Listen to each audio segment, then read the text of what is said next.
Right, we are live. Hey guys, how's it going? Welcome back to the Kiwi Lads channel. We are back for another match of international rugby. This one it is New Zealand taking on France in what promises to be a very entertaining game. Now, last time these two sides faced off, it was very close and was extremely hard to split the teams. New Zealand, they had a few disallowed tries in that contest. They had a few very good attacking moments. The French were valiant in their efforts, and this week they've made a lot of changes to that starting side. So with that being said, we will look through at the starting lineups for these two sides, ladies and gents. First of all, for New Zealand, it is Ethan Agru as the number 1, Cody Taylor at 2, and Fletcher Null slotting in as the 3, Patrick Tuipulotu alongside Fabian Holland. So that is the first change that we see in this All Black side, which does involve Tuipulotu coming in for the injured Scott Barrett. Tupavai as the number 6, Ardi Savia at 7, and he will also be the captain in Wellington for this fixture, and then Christian Leo Willie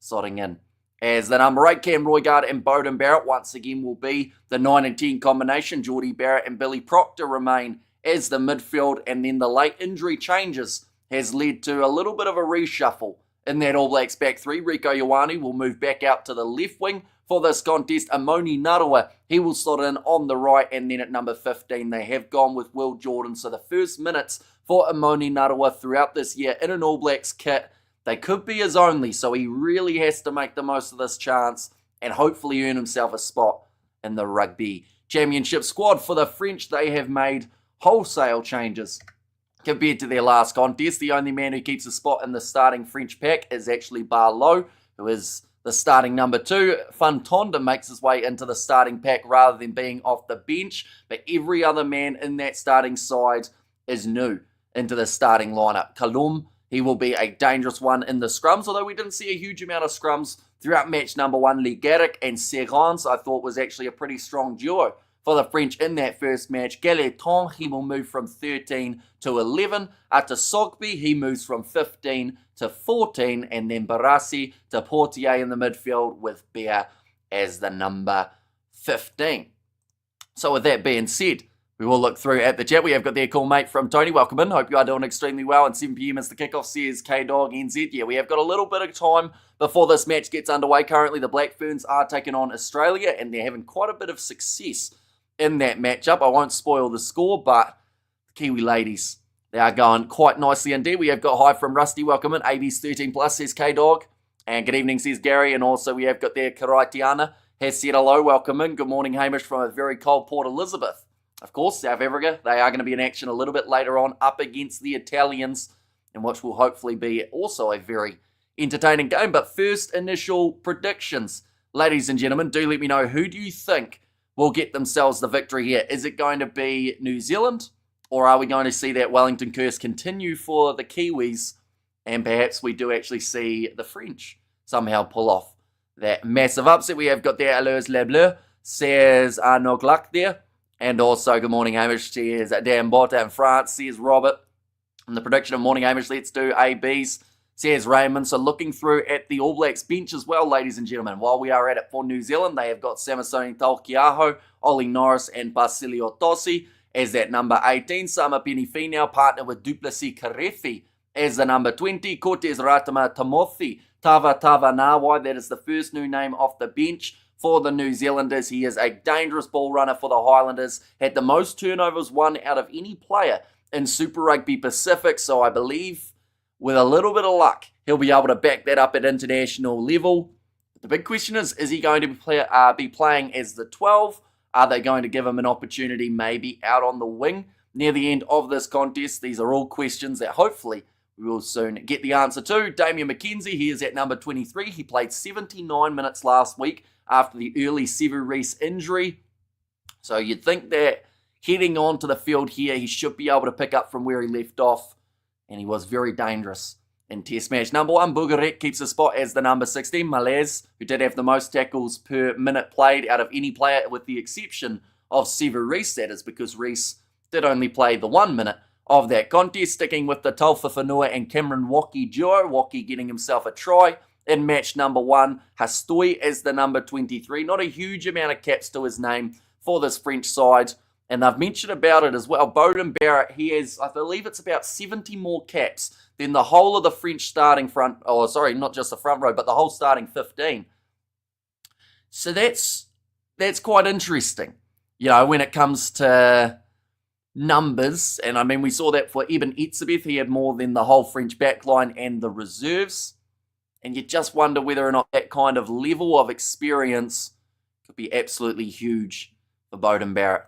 Out there on the field, we have got their strong AB side.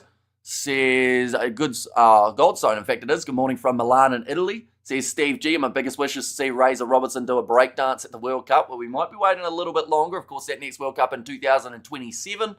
And, it's going to be a tough one for the ABs. Don't get me wrong, they've got some great players at the moment, but some brilliant sides around the world currently moving up through the rankings. Holland the new Retallick.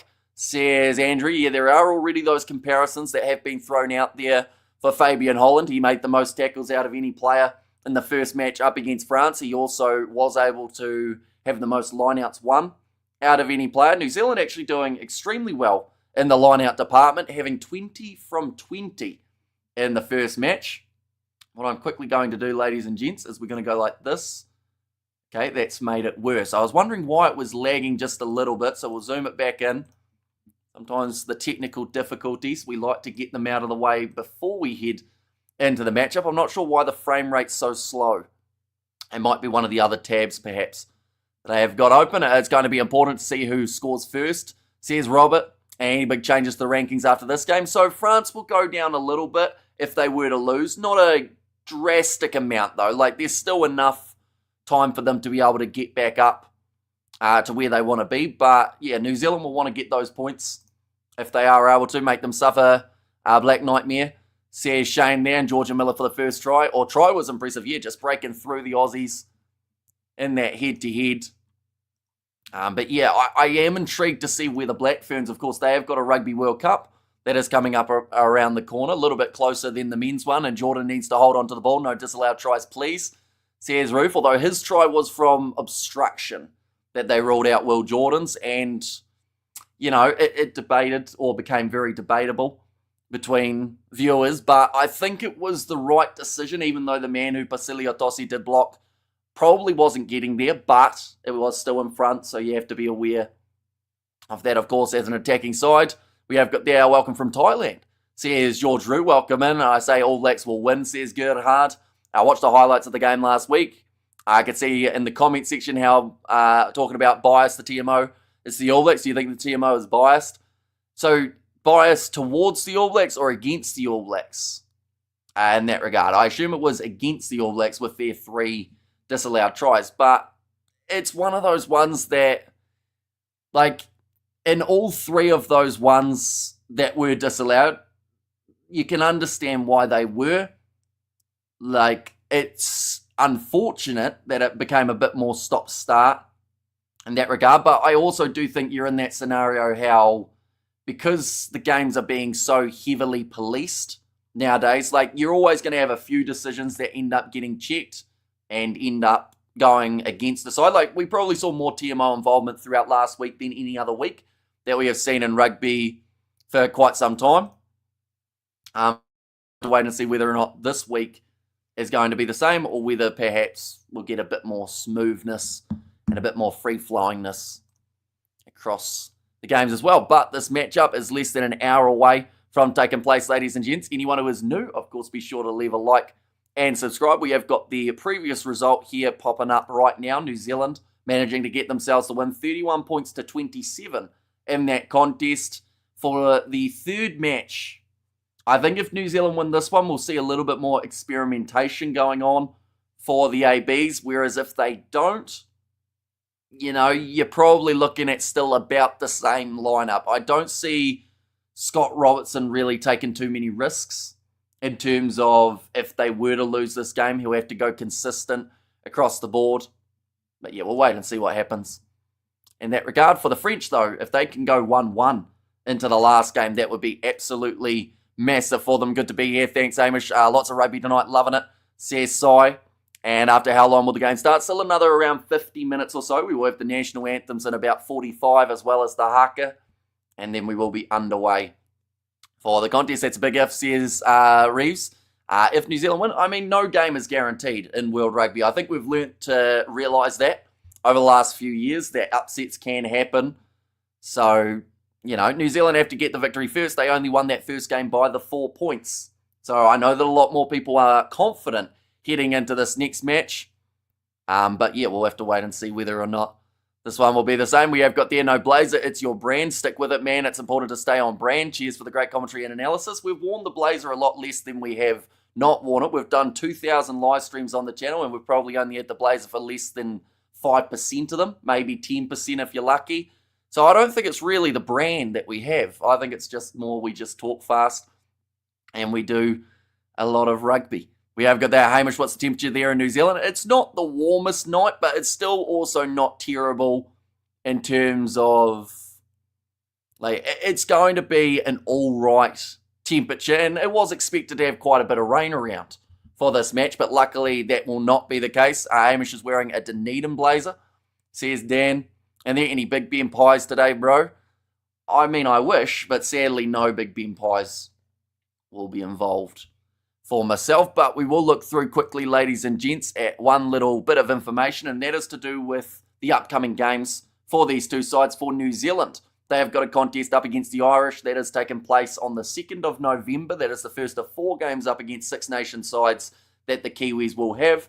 They are also going to be playing the Scottish, the English, and then the Welsh as their last game. So the thing is, for New Zealand, if they can win all 3 of these games, it would be absolutely massive for their confidence heading into the November internationals, and also could be massive for their overall rugby world ranking. We've got to remember there's a lot on the line this year when it comes to getting that best World Cup draw possible for all of the teams. And New Zealand, they are no different. The closer you can be to the top, of course, the more chance of the better draw. For the French, they have got 3 games coming up in November also. They do not play in that first week where we see New Zealand playing. Instead, they will play on November 9th up against South Africa. They also have Fiji and Australia, 2 sides that did go head-to-head only about a week ago. France will be playing them both for the November internationals. We have got there in the comments, if Ireland to suffer again on the 2nd of November. How's it, brother? Says Birdie V. And warmer than it's been later, says Ricardo. And if the ABs don't win this by 20 plus, it is a technical win for France, says Dylan. Yeah, anything more than 16 is pretty much the goal, I guess you could say, for this All Black side, because that's how you get your best possible ranking or best possible boost in the world rankings. The problem with Scotland is their coach, and at the moment his team wins, basks in the media attention and eases off on the attitude. If not Scotland, it's Townsend. Says Powerbite 92. Yeah, they did have a bit of a rough game up against the Fijians, I will mention. Probably not quite the result they were after. They would have liked to be a bit closer. They avoided getting a big, I guess, deficit and a big hit to their World Rugby rankings, though, by avoiding the 16 points difference between the two sides. And what I am quickly going to do, ladies and gents, it's a little bit strange, but hopefully it is going to work. I'm going to quickly pop over to my phone because for some reason it is lagging on my computer. So what I'm going to be doing with a little bit of luck is I'm going to be going on to the phone camera while I do restart my computer. So we'll be able to keep the stream going. One moment. There we go. I've removed myself from one. How do I make myself bigger? One moment. The audio is not as good as well, so I do apologize for that. I can hear myself. There we go. It's a bit of a weird one because I haven't got the green screen just for now. But what I am going to be doing is I am going to be resetting my PC, ladies and gentlemen. So hopefully I'll be able to read the chat through my phone with a little bit of luck. If I close that on there.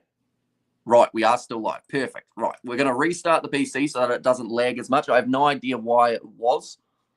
But yeah, I will try and read the comments, or at least I'll put them up on the screen anyway. A little bit unorthodox for the start of this one, ladies and gentlemen.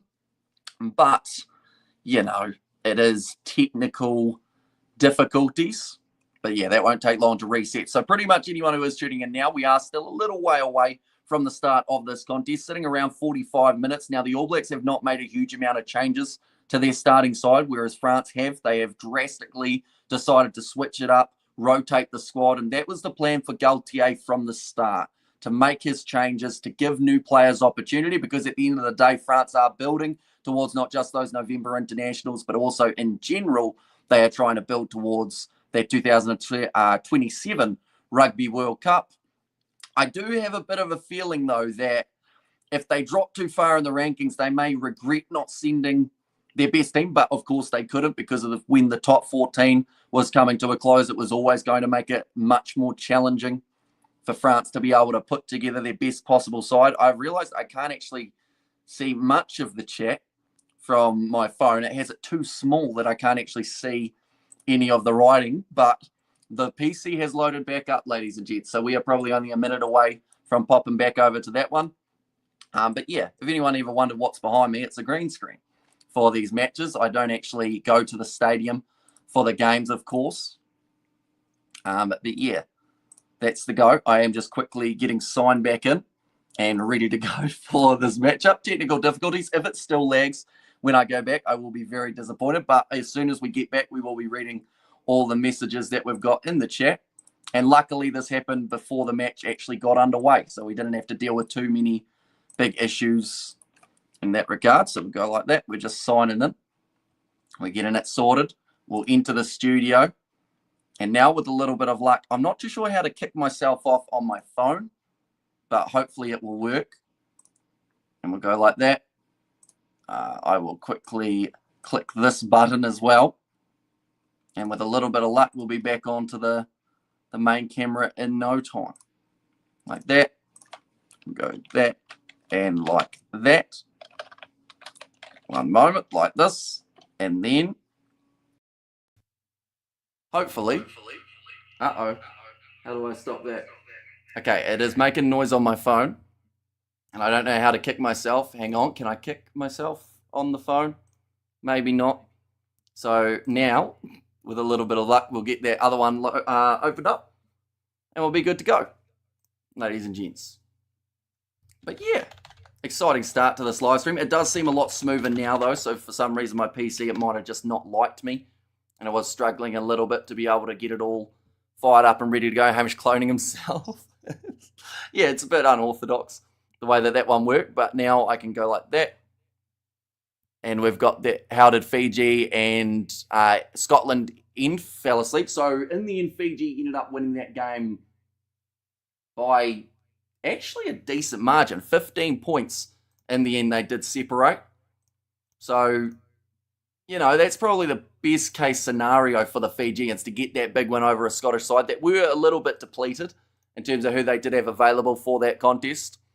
We have got there, what, you're not at the game, says Gary. I know, a little bit of a break into the fourth wall there in some regards. But Japan versus Wales also currently taking place, ladies and gents, and that game's score is relatively close. The big question of whether or not the Welsh can get themselves the win is still on the cards. We will go like this, and then we will go like that. And with a little bit of luck, we are back, ladies and gentlemen, and it is not lagging as much anymore. So that is great. I still haven't worked out how to leave on my phone. So like I'm still, as you can see, I'm still in there, but I don't know how to leave the studio. I guess if I just keep on pressing back. Yep, kick myself. There we go. We're good. Good morning, Amish says, Charles. Good morning. Hope you're doing well. We've had a bit of stress, but it's all sorted. We're all up to date now. This is the New Zealand starting lineup. For anyone wondering about this contest, they have gone with quite the side. Only a few changes compared to the last match. Patrick Tuipulotu starting in the number 4 jersey. That is due to the absence of Scott Barrett, which is a concern because, you know, that calf injury, it could range anywhere from a few weeks to a couple months, if not longer, for Barrett if it is a severe injury. In terms of the other changes in the lineup, Amoni Narawa, he comes in at that number 14 jersey for Severis. Initially, Caleb Clark was going to be on the left wing side rather than Rico Ioane, but due to an injury to Clark in training on Thursday, it meant that he was taken out. And Amoni Narawa now gets that chance that maybe he wouldn't have gotten. And I want to compare it to last year. It was only due to the absences of other players in that loose forward trio that we got to see Wallace Satiti break onto the scene for the All Blacks. So I hope that Amoni Narawa, I know that this isn't going to be quite the same, seeing as Narawa has been in the squad before, but I just feel like this could be the big break that Narawa needs, and I really hope he's able to perform. He's head-to-head with someone in the last match who did miss a total of 5 tackles in Gailleton, so that might actually work extremely well and work in his favour, so we'll have to wait and see how he ends up going. In terms of this French starting side, they have made drastic changes compared to the last match. Barlow, the only man who keeps his spot in the starting side. In terms of the other switches, they are thick and fast, and a lot of reshuffling here for France in this contest. We see Barr go into the number 15 jersey. Ata Sogby, he did start out on he started at fullback in the first match, but he's out on the right wing for this contest. Gailleton is out on the other wing in the number 11 jersey rather than at 13. The game between New Zealand and Australia for the warm-up or the opener curtain raiser for this contest has just taken place too. The French players looking at them in the background, warming up, getting ready to go.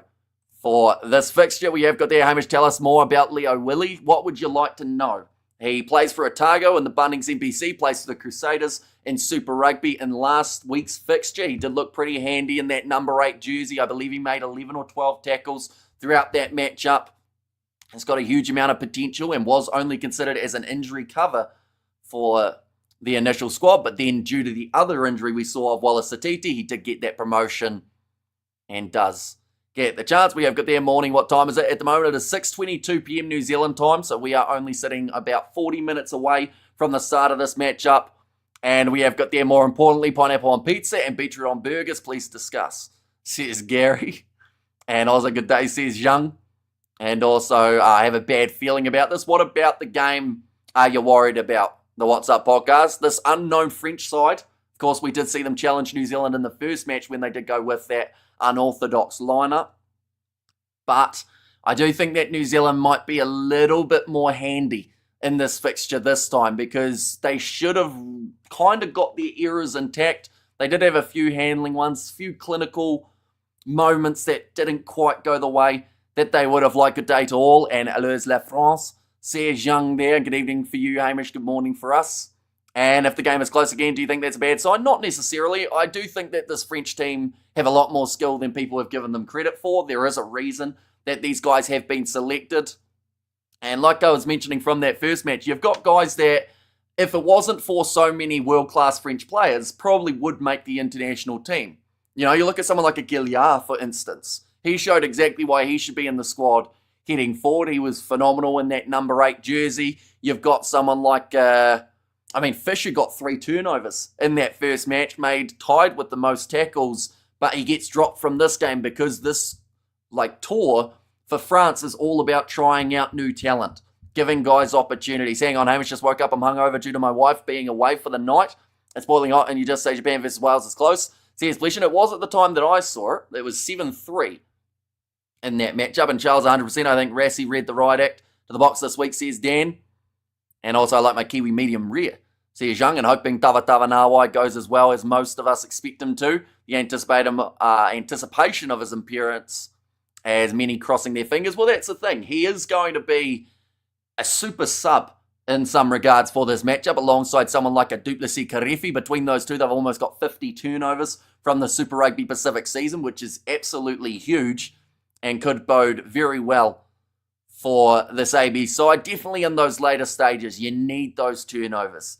Get 1 or 2 extra and perhaps it will win you the game. New Zealand, they did take the late 3 in the last contest, although the second half nowhere near as high scoring as the first between the two teams. AB's by 30.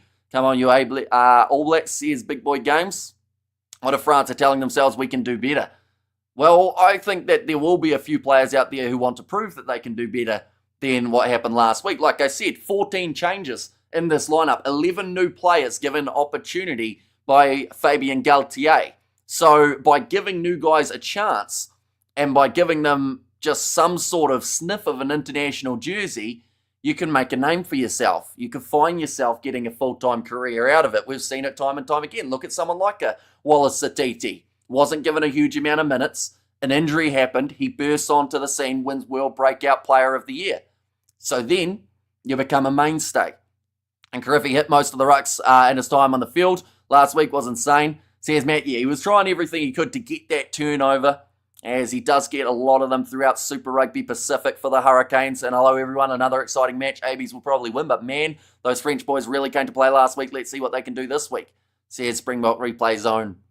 And there too. Yeah, I do think that this game, if New Zealand are smart about it, they should be able to control it a little bit more. They have to make the most of the fact that once again France are reshuffling, and not so much like the new players coming in, you could say, was expected for the French. Maybe not the guys that they took out. Someone like a Gabin Villiers, I thought maybe still would have been in there. A Gal Fiku, because of that experience. But in terms of that reshuffle in the backline, that's where New Zealand can hurt France.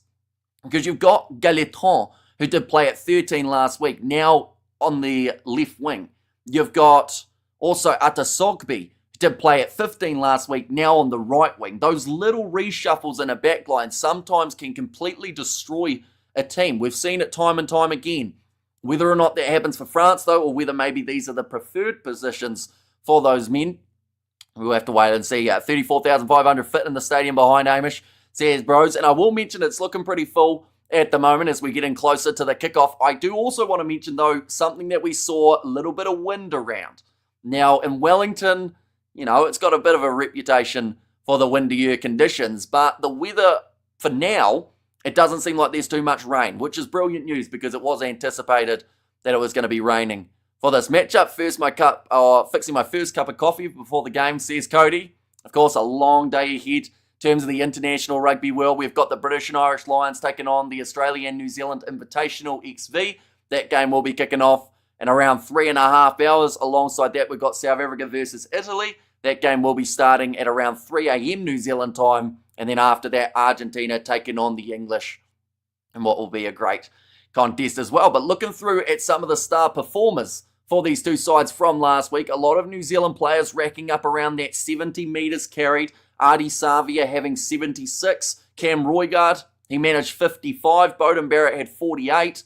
And then 58 for Geordie Barrett. 78 metres carried for Rieko Ioane. He actually had some great stats from last week. I know a lot of people are set on that drop ball that led to the French try at the start of the second half and perhaps not chasing the kicks as hard as some wanted to see. But overall, statistically, I mean, he had 3 line breaks, which was more than any other player. He made 100% of his tackles, even though he did only make the 3. But Will Jordan at the back, he had 2 line breaks, 4 defenders beaten, a try assist, and was very busy out on the right wing. D-Mac just needs to back himself, says William. Well, he will be making his way off the bench in this contest, does not get the start. There was half a chance that we could see Will Jordan perhaps go out to that right wing and then Damien McKenzie start at 15, but due to that late injury, we will see Amoni Narawa get that chance. And Cheetahs versus Georgia, interesting close game between those two sides, and maybe showing that Georgia aren't quite as strong as people have given them credit for. I know that there's still the people who want to kick Wales out of the Six Nations and give it to Georgia, but yeah, I think that game up against the Cheetahs probably showed that there is still a bit of a gap between the top and the bottom for those sides. Let's go Proctor, says Bros Division. Yep, Billy Proctor starting in that number 13 jersey last game, having 31 metres carried, and also had the most dominant tackles out of any player in the fixture, having a total of 2, which doesn't sound like a huge amount, but there were only, I think, 4 dominant tackles from the All Blacks throughout match number 1. If New Zealand lose, you need to hire Eddie Jones, says Gatsanel. They probably won't, though, will they? I don't think Eddie Jones is very high up on New Zealand's coaching list at this point in time. Hoping the ABs are gracious in defeat, says Zhang. I mean, it will certainly give them some lessons heading into the further matches. If Proctor doesn't perform today, he'll be dropped for Whaiananuku, says Crimson. Well, that's the thing. Number 13 at the moment can be considered a little bit of a concern if Proctor can't take that jersey by the scruff of the neck, because you've got Rieko Ioane, who they now want to play as a winger. So shoving him straight back into the centres, I don't think would make much sense just at this point in time. On the other wing, in the other options, Timothy Tavatavanawai, people have said, could play 13, but he really hasn't throughout his career. You've also got the option of Quinn Tupai, once again, hasn't really played 13 throughout his time at all. I've got the numbers somewhere here. in terms of where these guys have been playing. So in terms of Billy Proctor, Quintal Pye, 71% as an inside centre, 21% as an outside centre. So he's actually the most when it comes to those numbers. He's also played a little bit on the wing throughout his career. When you've got Billy Proctor, he has played outside centre 92% of the time. So that is his much preferred position. And then for Amoni Narawa, he's played centre 16% of the time for, I believe, mainly Bay of Plenty throughout those caps that he's got. Geordie Barrett has only played outside centre 5% of the time. And then Timothy Tavanawai, he has played outside centre 3% of the time. So if you're talking about positions where they feel comfortable, it would take an adjustment period if they were going to go with anyone else there. So it does make sense for now that Proctor does get that chance. How do they measure dominant tackle against a normal tackle, says Freshman? I have no idea, to be honest. I assume it's one that you drive them backwards quite significantly, and perhaps that can lead to a turnover or an opportunity for a turnover, something along those lines. Georgina has said, hi, welcome in. Hope you're doing extremely well. I think last weekend the ABs had the wrong attitude. If they can come to this game with a winning attitude, they should win. Don't think because you are playing a C team, it's going to be easy, says Springbok. Although I don't think that any of the All Blacks were thinking it was going to be a breeze, as I think it was mentioned all throughout the week that the All Blacks were focused, knowing that it was going to be a tough fixture. It was more so the fans that decided it was going to be a walk in the park, and it was far from it for this All Blacks side. They had to dig deep, in the end having to take those 3-pointers just to make sure that they had enough on the board. But some great tries from Will Jordan getting two, Tupavai also scoring. And we have got their French, always exciting, bring on the power. Says Roof, I hope the All Blacks contest the ball in the ruck a lot. Yeah, see, we didn't see a huge amount of turnovers, for the All Blacks in match number 1. I believe France had 7, New Zealand had 5. But the interesting thing is the fact that France have made the switches that now only mean that they had 1 turnover, 1 of the players who are in this 23. If that makes sense. So, yeah, it's an interesting switch. They got rid of Fisher, who managed to get 3. Gabin Villiers got 2, and Gilliard also got himself the 1. Will France still play with their B team or their main team, says Charles? I mean, this side is very much an experimental team. I think that last week those guys who were in the so-called B team proved that it wasn't a B team at all. It was a very strong French team. They are just showing there where do the All Blacks need to improve. They got the 4 options of attack, defence, high ball, and kicking. And the kicking does seem to be winning it. A few of those kicks from Roygard going a bit too deep. But also, when you get into a territory battle with the French, it's not too often you will win it. Although New Zealand, territory 62% from the last contest. ABs by 50 plus. If TMO leave the ref to control the test, says DK. Although I know that that's not going to happen. The TMOs are heavily involved in the rugby world right now. I hope Rico has learned how to pass the ball at training this week, says Matthew. Although he's back out on the wing. So theoretically, it's only that inside ball that he will have to worry about as long as he is positioned where he should. For some reason, France versus All Blacks is one of my favourite rugby rivalries, says Jameson. Now we have got their fake Le Bleu, 20 uncapped players, only an average of 9 test caps across the squad, says DK, but they've been selected for France. They're wearing the French kit, so by that definition, they are France. A 10 changes for the French. What can we expect? I think we'll see a little bit similar to what we got in test match number 1 in terms of young players who are hungry to make a big impact at the international level. Because for some of these guys, like it's been mentioned, 20 uncapped players, this might be their only chance to be able to play for France in their whole career. So you have to step up. You have to take the opportunity because there are not many opportunities at international level if you aren't in the mix. To mark my words, France winning today. Says short videos there. One moment, I am quickly about to sneeze, so I will quickly mute as well.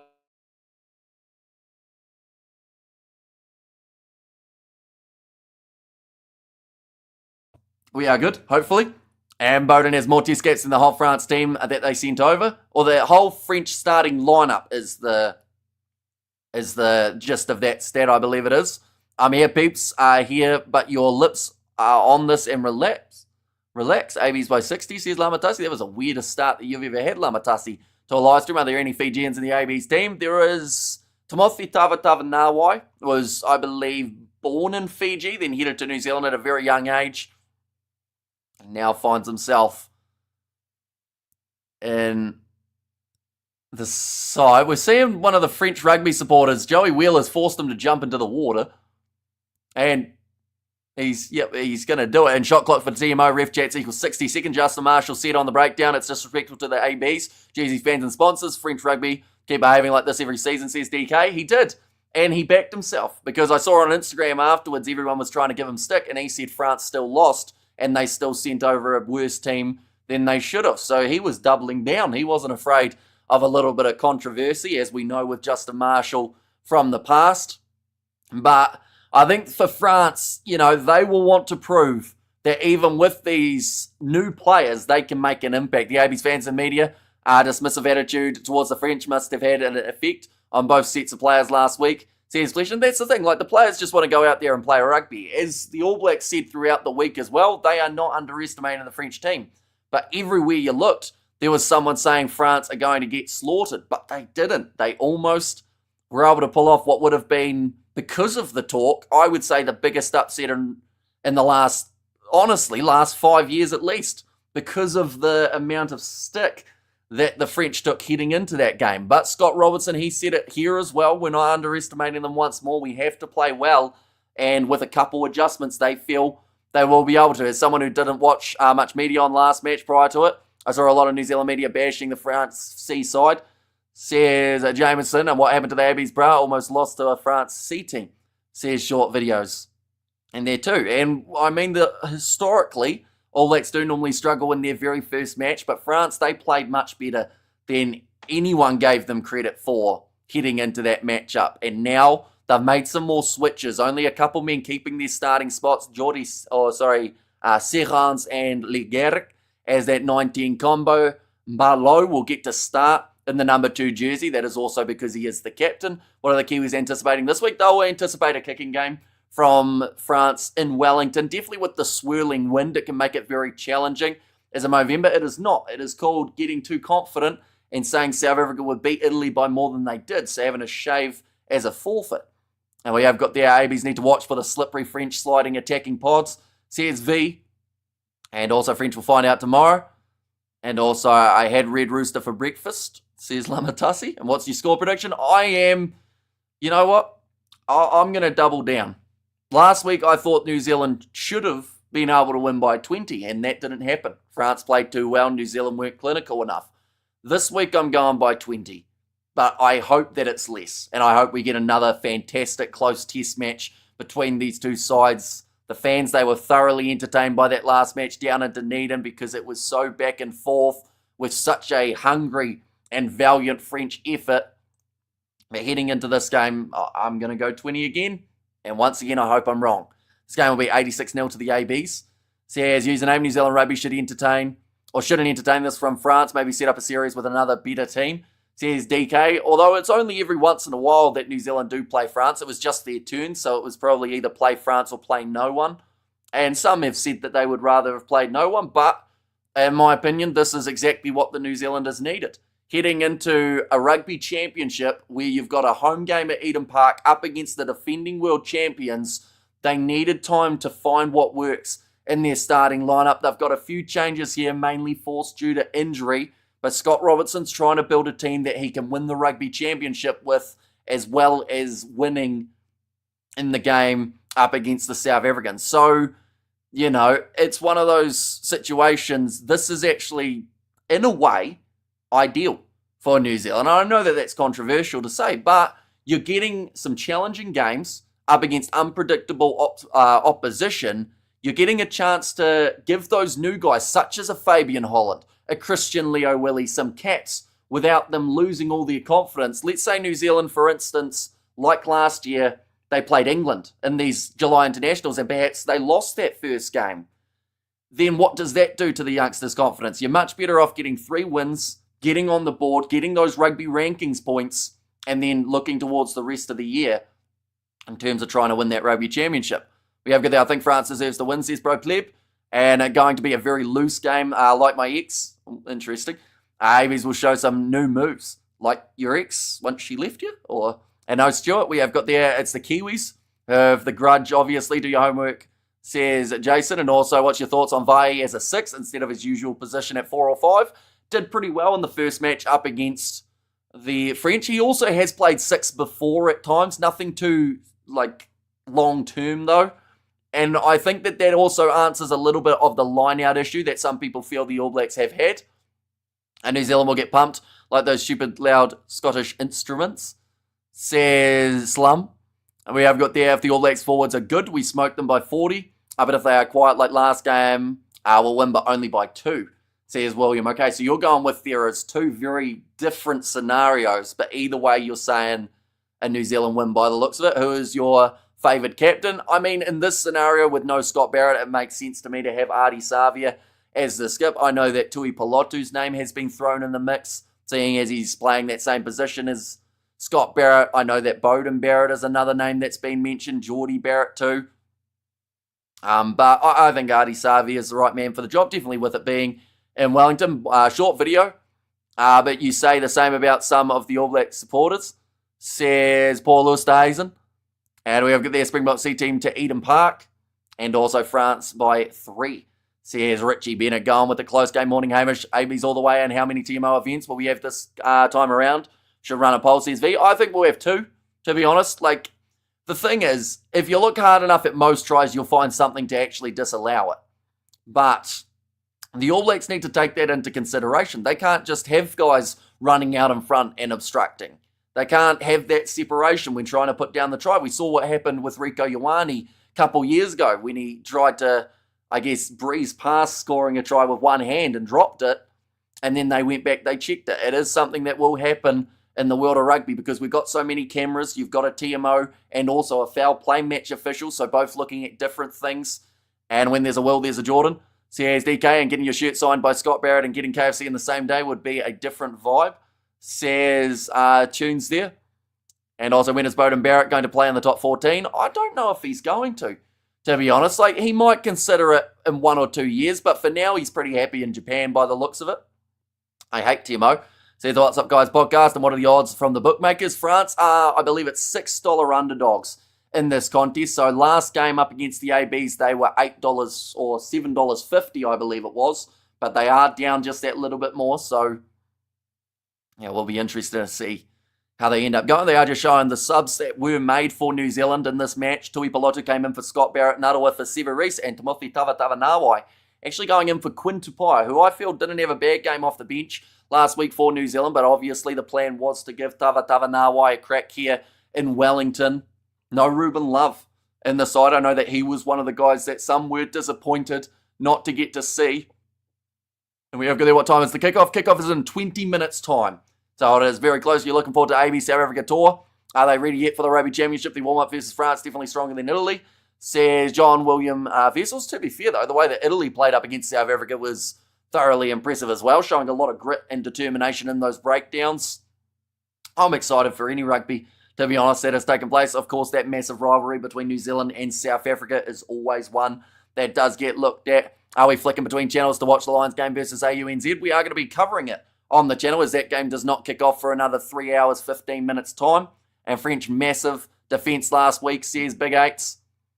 And also we have got there, do you like cheese sausages? I don't mind them, depending on the brand. Why do you ask, Jason?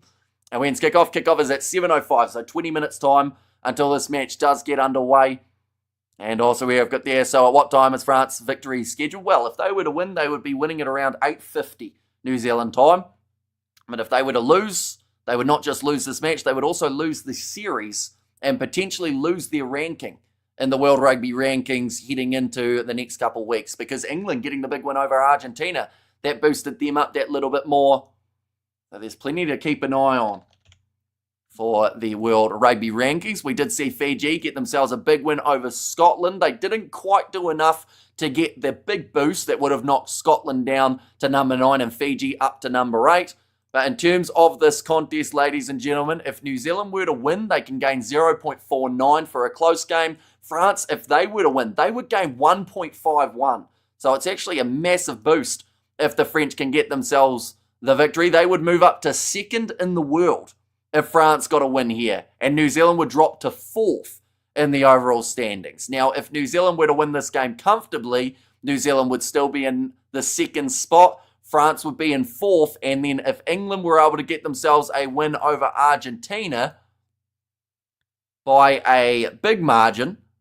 I believe England would only be 0.06 behind the French heading into the next round of rugby.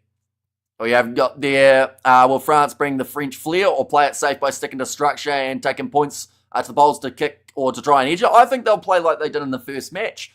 I think that tactic worked pretty well for them. Take it up front, be physical in the breakdowns. Now, they had to make an extra 100 tackles compared to New Zealand, and I do think that later on in the game that showed a bit when France were starting to tire. But, I mean, if they get it right, they could be just as dangerous in the breakdown as last week. So they'll have to keep an eye on them, or keep an eye on that loose forward trio. Funtonda moving from the bench into the starting line. Imagine if Antoine Dupont was playing. Imagine if Thomas Ramos was playing. Imagine if Intermac was playing. Imagine if Maxime Luku was playing. The list could go on. Galfiku, if he was playing. Villiers, if he was playing, because he was playing last week and he did very well. But they aren't. Imagine if New Zealand didn't have 10 injuries. So many what-ifs. But in this contest, the only thing that can happen is the 23 on 23. One of these two sides after 80 minutes will get themselves the win. Or maybe we get a draw and we head into match number 3 as a bit more of a decider. We don't have the best record in Wellington, exactly right. They have been struggling at this ground. This is the exact ground that Argentina beat them at last year. Imagine if Louis Belbarri was playing. Imagine if Damien Penaud was there too. They've got plenty of players for France that I'm sure many wanted to see take to the New Zealand shores. But they sadly are not. It looks like the French don't care about the world rankings, says Abel. Yeah, although depending on how the group of the Rugby World Cup sits, they may be a bit more concerned. ABs need to be humbled. Aga says it is Makiwe. Hopefully I've said that correctly. And imagine Stephen Donald was playing, says Crimson. If the ABs get a red card early, then it's going to be a hard ask. Imagine France weren't soft. I wouldn't say they were soft, though. I thought in that first match, at times, they were more physical than the All Blacks, which I think is something that Razor has talked about. He said, look, they got us in some departments. We got them in others. 13 line breaks New Zealand were able to get for themselves. But, you know, I think that New Zealand, there was still a lot of little things in that game that they could have done better. Why is Quintupai always overlooked? Unfortunately, that injury took him out of the running for quite some time, and the sad reality was, even though he's a strong player, he's playing in a position where they already have a favoured guy. So if he moves to outside centre, perhaps he could get a few more minutes. But at the moment, it's going to be very hard for them to take Geordie Barrett out of the starting lineup for Quintupai, unless it is up against someone who they're willing to take that risk for. But honestly, like a midfield combo of Tupai and Proctor, I don't think would do too bad at all. Narawa's third test, his first in New Zealand. Can he make the most of his opportunity today? The interesting thing is, in this game, he's up against, I believe it is Gailleton. He missed 5 tackles in match number 1. So heading into this contest, once they saw the lineup announced, the thing with Rieko Ioane is he would have been pretty happy because he was on the right wing facing a guy who missed 5 tackles. He would have thought, I'm going to have a field day and I'm going to prove everyone wrong. But then, the injury of Caleb Clark meant that Rieko Ioane switches to the other side, and it means that now Imoni Narawa is the guy that could have a field day if Gailleton's defence has not come a long way in just 1 week. How big do you think the AB's depth is right now? It's not too bad. Like, this is a pretty strong lineup when you consider, I believe there's probably about 10 players out that would normally be in the All Black squad that are currently unavailable, whether that's Scott Barrett, whether that's Wallace Satiti, Anton Leonard-Brown, Peter Larkai, who was initially left out of the team, Derry, Pirafeta, Asafa Moore, Ofa Tuangafasi. There's also the injury currently to Caleb Clark. 10 minutes till kickoff. We're getting very close to the start of that match, that is for sure. Anyone who is new, of course, be sure to leave a like and subscribe. We'll be back for the match between AUNZ as well as the British and Irish Lions. So that will be one to keep an eye on. Once again, Cody Taylor will lead the haka, says DK, and Jason Ryan will lead the haka, says Crimson. And they're doing Imoni Narawa and Will Jordan might score heaps, depending on assists from Billy Proctor, says DK. Well, that's the thing. Like, Imoni Narawa throughout the season for the Chiefs not only scored tries, but also defended extremely well. Now, he will be head-to-head, like I mentioned, with Gailleton in this matchup, so there is a lot of pressure on that man to be able to step up. Not many chase Rieko to be on, or chose Rieko to be on. But good to see you had the guts to have him on your bench. Let's hope it pulls his socks up tonight. See, I saw your comment. I didn't actually get a chance to reply to a lot of comments on that one, but you said you were surprised by the Rico call, and I wasn't sure whether you were surprised I took him completely out of the starting side and put him on the bench instead, or whether it was surprised that he was even in my 23. But I do think he's a guy that Scott Robertson, if you're going to transition him back to the wing, whether people like him or not, he needs minutes in that wing jersey. Hamish, you like F1? See, Xander, one of the other Kiwi lads, Isaac, does watch it a lot more than myself. I probably have only seen maybe one of the races throughout the season so far. I reckon Billy Proctor will have a field day, says William. And France 24, New Zealand 42, says Andre. And Cape Town is so cold today, patiently waiting for the French flair. Yeah, I'm excited to see what they can do in this contest. I think that it has to be controlled, though, from France. Serrans as well as Legaric. They both had to play well. I couldn't quite get the G out there. Legaric in the number 9 jersey for this contest. Bar low. It's a tackling machine up the front. Just talking about how anything can happen when two sides play off at international level. As well, Jordan playing, he's playing in the 15 jersey, hopefully for more than 1 minute. Last game, he got 1 minute at fullback, then transitioned out to the right wing. What you shaving for the Springboks today? Nothing at all. We've already lost enough here to last us for the winter. The refs last week should have gone to Specsavers. Which one would you say wasn't the right call, William, out of curiosity? And France have only got one half in them, says Universal Knowledge. Well, to be fair, in that last match, New Zealand only really had the first half in them as well, as both sides getting pretty quiet in terms of the timeline for the second half. The depth for the French squad is amazing. And also 23 points to 21 New Zealand. This is going to be close. New Zealand underestimated France with game 1, so I don't think that New Zealand, the team, did. I think that the fan base did. Because all throughout the week, no matter how much people tried to write that narrative, the All Blacks the whole way said, nah, this is a strong French side and it's probably going to be close. And hello from Kuala Lumpur. Our New Zealand supporter says, hello, welcome in. Hope you are doing extremely well. Looks like the weather's not doing too badly in Wellington at the moment. Anticipated a little bit of rain heading into this match, but it seems like it's actually dried out quite well.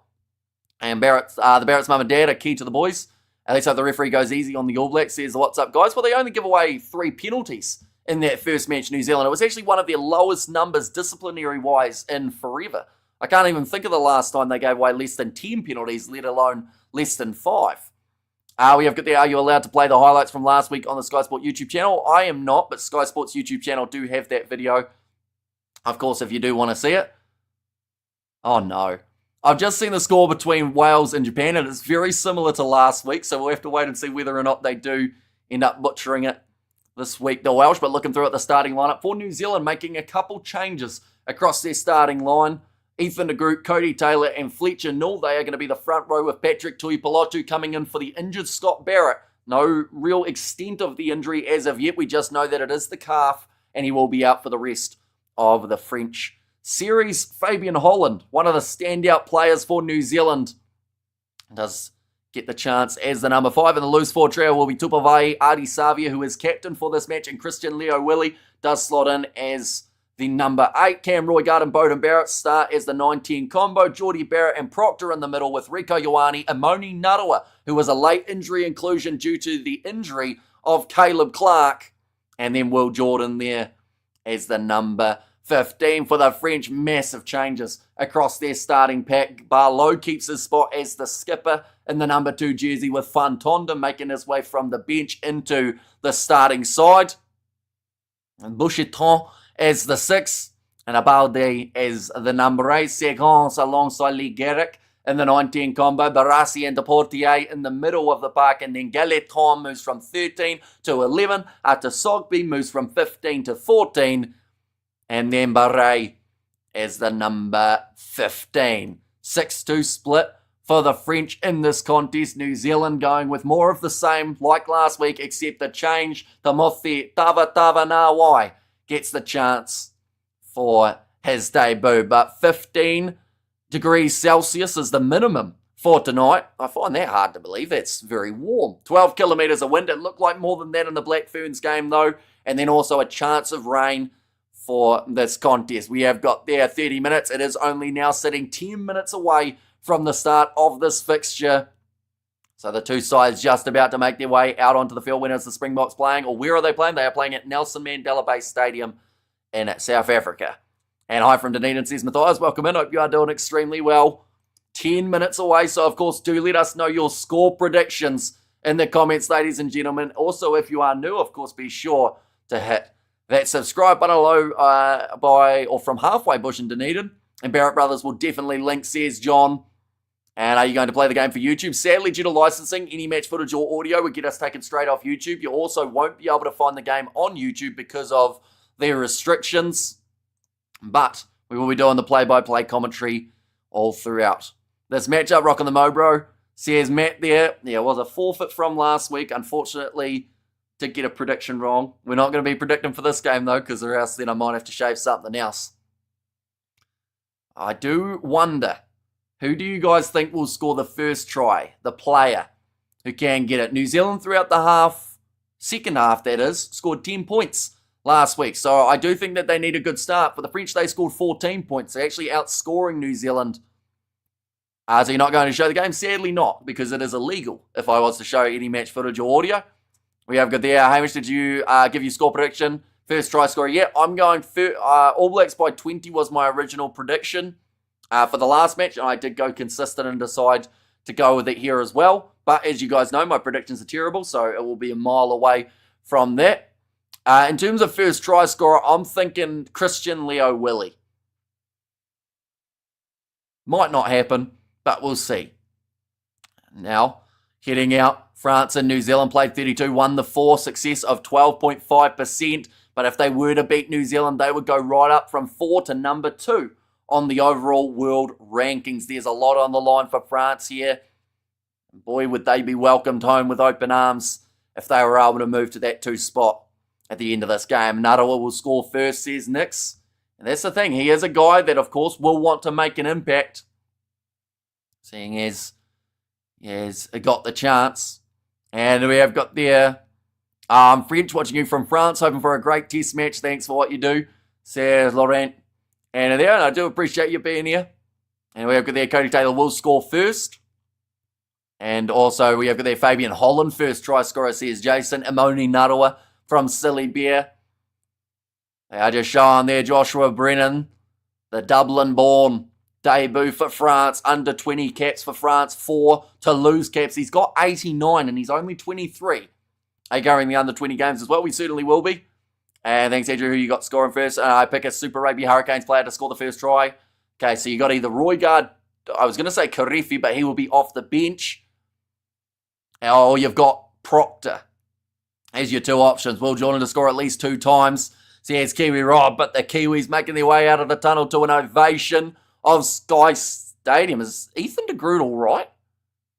He was jogging out there. He looked a little bit ginger in terms of how he was making his way out onto the field. That is a bit of a concern. I don't know if there is some sort of injury there, but it just looked like his knees were really struggling to get going. So hopefully nothing severe, but we'll wait and see. We'll see whether or not in the first scrum he is able to get it done. Debut in 2014 for Patrick Tuipulotu. He's had the 51 matches, scored 8 tries, and he comes in now for the injured Scott Barrett in that All Blacks locked in duo. I was kind of hoping that France snore so that the All Blacks will come on. We can do. I assume that's France score, isn't it?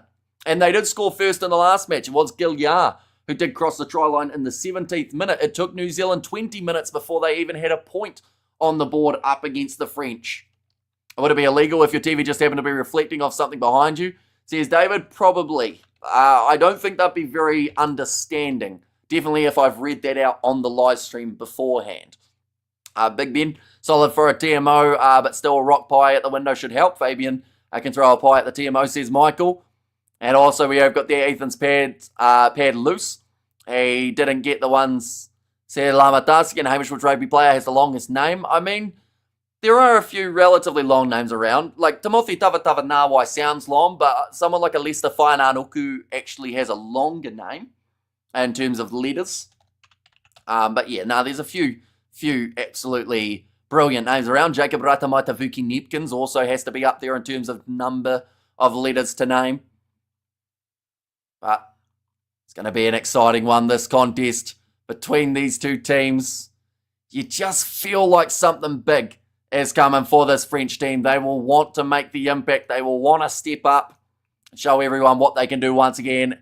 We have got there Rico to score first. He needs to restore his reputation, says George. And the thing is, he's got a pretty decent shot of being able to do it here because he is a sensational player. And he plays with confidence, but at times seems like he lacks it too. But then that is understandable when the man gets crucified every second of the day. I watch haka, will they do? I am not 100% sure as of yet, but we have got the New Zealand national anthem just taking place now. And do you think Springboks will win today? They should do. Against the Italians. We have got What Time is Justin Marshall joining you for commentary. I thought about messaging him during the week and seeing if he'd want to come on for a bit of an interview, but I thought, no, I won't do that. Can you spell them, says Si? Probably if I had more time to think about it. I can spell Tabothi Tavatavanawa, no problem. As well as Lester Whainanuku. But the New Zealand national anthem, a lot of determined looking faces there from the Kiwis. Basilio Tossi, Taukiaho, and also Ollie Norris making their way off the bench for New Zealand. Some extra power. France going with the 6-2 split in this one. And also Italy is going to beat South Africa later on. Says Kiwi Rob, TMO can stop being so pedantic this time. Says Jason. I mean, it was very stop-start in that last one. But at the same time, none of the decisions they made theoretically were actually wrong. It's just unfortunate when it's so stop-start. If it came quickly and it only took, let's say, 30 seconds to work out the result and it was done and dusted, no try, then it's simple. But it's when it takes about 3 or 4 minutes for them to get to one decision that seems obvious that is a bit of a hold-up. As a New Zealander, I want New Zealand to win. More importantly, I just want to see an open running game, line breaks and offloads. Says I see you. And New Zealand having 13 line breaks in match number 1, so they will be trying to do more of the same. Scott Robertson throughout the week has said they know what they kind of need to improve on. So we'll wait to see how that goes. Murdered it. Says, is that the national anthem, I assume? Don't underestimate France. Says Michael. And the Box will be motivated after the AB sink to 4th in the rankings. Says Robert, glad to see Kiwi Rob, the maestro, has graced us with his expertise tonight. And Night Samish impressive, mate. Says Si. And there as well. But a massive ovation from the crowd. We're getting close to the start of this match, ladies and gents. The New Zealand versus France matchup. It's going to be a good one. I hope. Anyway, if it's not, then I would be quite sad. But I think we've got a really good match on the cards here. The big names need to stand up on the ABs. I wish you a good call. Thank you very much. You can't commentate with Justin Marshall. He's already with Grant Nisbet. Says, what's up, guys, podcast. They need a good start to put them under immediate pressure, says Brent. And it did take 20 minutes, like I mentioned, for New Zealand to cross the try line the first time when these sides last faced off. Cody Taylor, he will be leading the haka. A lot of Chiefs players off the bench. Once more, Billy Proctor already got the tongue out. New Zealand fired up and love the Tash, Hamish, says Malcolm. And now for the haka, says no mum, Fabian Holland leading the haka, says Johnny Blaze. And Will Jordan to score first. To be fair, he's a pretty safe bet with the way that he is able to score all throughout his All Blacks career. And also for the Crusaders, he is lethal with the ball in hand. And go the ABs, says Sana there, and go the All Blacks, says Spock. And there as well. Cody Taylor had a pretty impressive last match. The lineouts for New Zealand, 100% accuracy throughout match number 1. 100%. Something that New Zealand have not had for lineouts in quite some time. They had 100% scrums too. 20 from 20 for the lineouts, 3 from 3 for the scrums. Not a huge amount of feeds actually in New Zealand's favour. Are there any French supporters? I've seen a few throughout this one. They are excited to see what this team can do, but the haka has been done. And we are now ready to go for test match number 2 of the 3-match series. If New Zealand win this, they win that series before heading into the third, where we may see some experimentation. But for France, if they win this, they go to second in the world rankings, and also they have a chance to win the series on New Zealand soil. Would YouTube ever make a deal with World Rugby to allow live streaming like Netflix did with the UFC? Is the UFC on Netflix, or is it just the WWE? It's on there at the moment. Thank you very much, Mark. Greatly appreciate it for your generosity. I mean, one day we might see some sort of partnership. I don't think rugby's That sounds bad to say, but I don't think rugby's popular enough yet for them to look at that as an option. I know that some of the NFL is now on Netflix in terms of those like Christmas games, but Christoph Ridley of England, he will be in charge of this contest. The assistants, it will be Australia's Nick Berry and also Namikawa of Japan. Brett Cronin on the TMO, Damon Murphy as the foul play official. So Brett Cronin, he was the one last week as well on the TMO, I believe. And Geordie has the gift of being able to sniff a try out from 1,000 metres. Says Brent there. And Mercy says Blues next since 2018. The All Blacks have won one at Wellington, drawn 2 and lost 3. So this ground has a curse on it at the moment. But New Zealand will be hoping their absolute best that they can break that one here tonight and get themselves the victory. The countdown is on. France have never beaten the All Blacks in Wellington. There's another stat that has just been shown. Ethan de Groot ready to go. And New Zealand kick it off from left to right in Wellington. We are underway. Nice take there from France. Almost overcommitted to that one. Joshua Brennan, but takes it over his shoulder. And now France inside of their own 22. Both sides will be looking for a quick start. Lee Garrick back into the pocket to Sechans, who kicked extremely well last week. All awkward bouncing ball for Will Jordan. Didn't commit to it, and instead it bounces into touch for what is a very good exit from the 22. Was there any changes in the All Blacks today? Patrick Tuipulotu in the number 4 jersey, Amoni Narua at number 14. Those are the only 2 switches, both due to injury. But Cody Taylor throws it in and Tuipulotu takes it at the front. Roy Gard goes away to Bowden Barrett, who will go with the up and under. Barrett, that being Geordie, chasing after it. Tries to slap it back, misses the ball. Oh, nice step there from Barre at number 15. Retreating there. Bowden Barrett, well watched as the crowd let out a bit of a cheer, runs it up to the 22. Was that taken back by New Zealand? It might have been, Yes, it was taken back by Bowden Barrett, which means now France have the 22 line out. And I see Wales are winning, says Novmum. Geordie can't even jump. It's that swirling wind in Wellington. I think we'll see quite a bit of that today. Players thinking about going up for it and not quite committing. Now ready to throw this one in for the French. Barlow gets his first line out correct.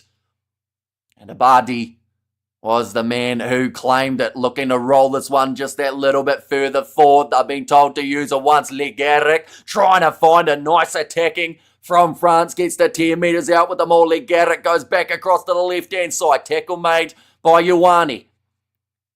Now, stepping there, Deportier. And also Lyle Labies to smash the French today, says Lyle. Now 10 metres out from the line, Les Bleus on attack. Geordie Sechans.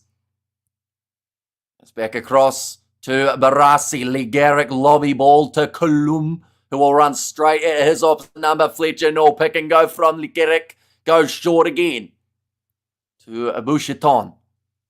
France, good phase play, up to 7 in a row. New Zealand having a scramble. Big hit put in by Fabian Holland. Cross to the right again to Fantonda, one of the only few who were playing last week across this French 4-pack.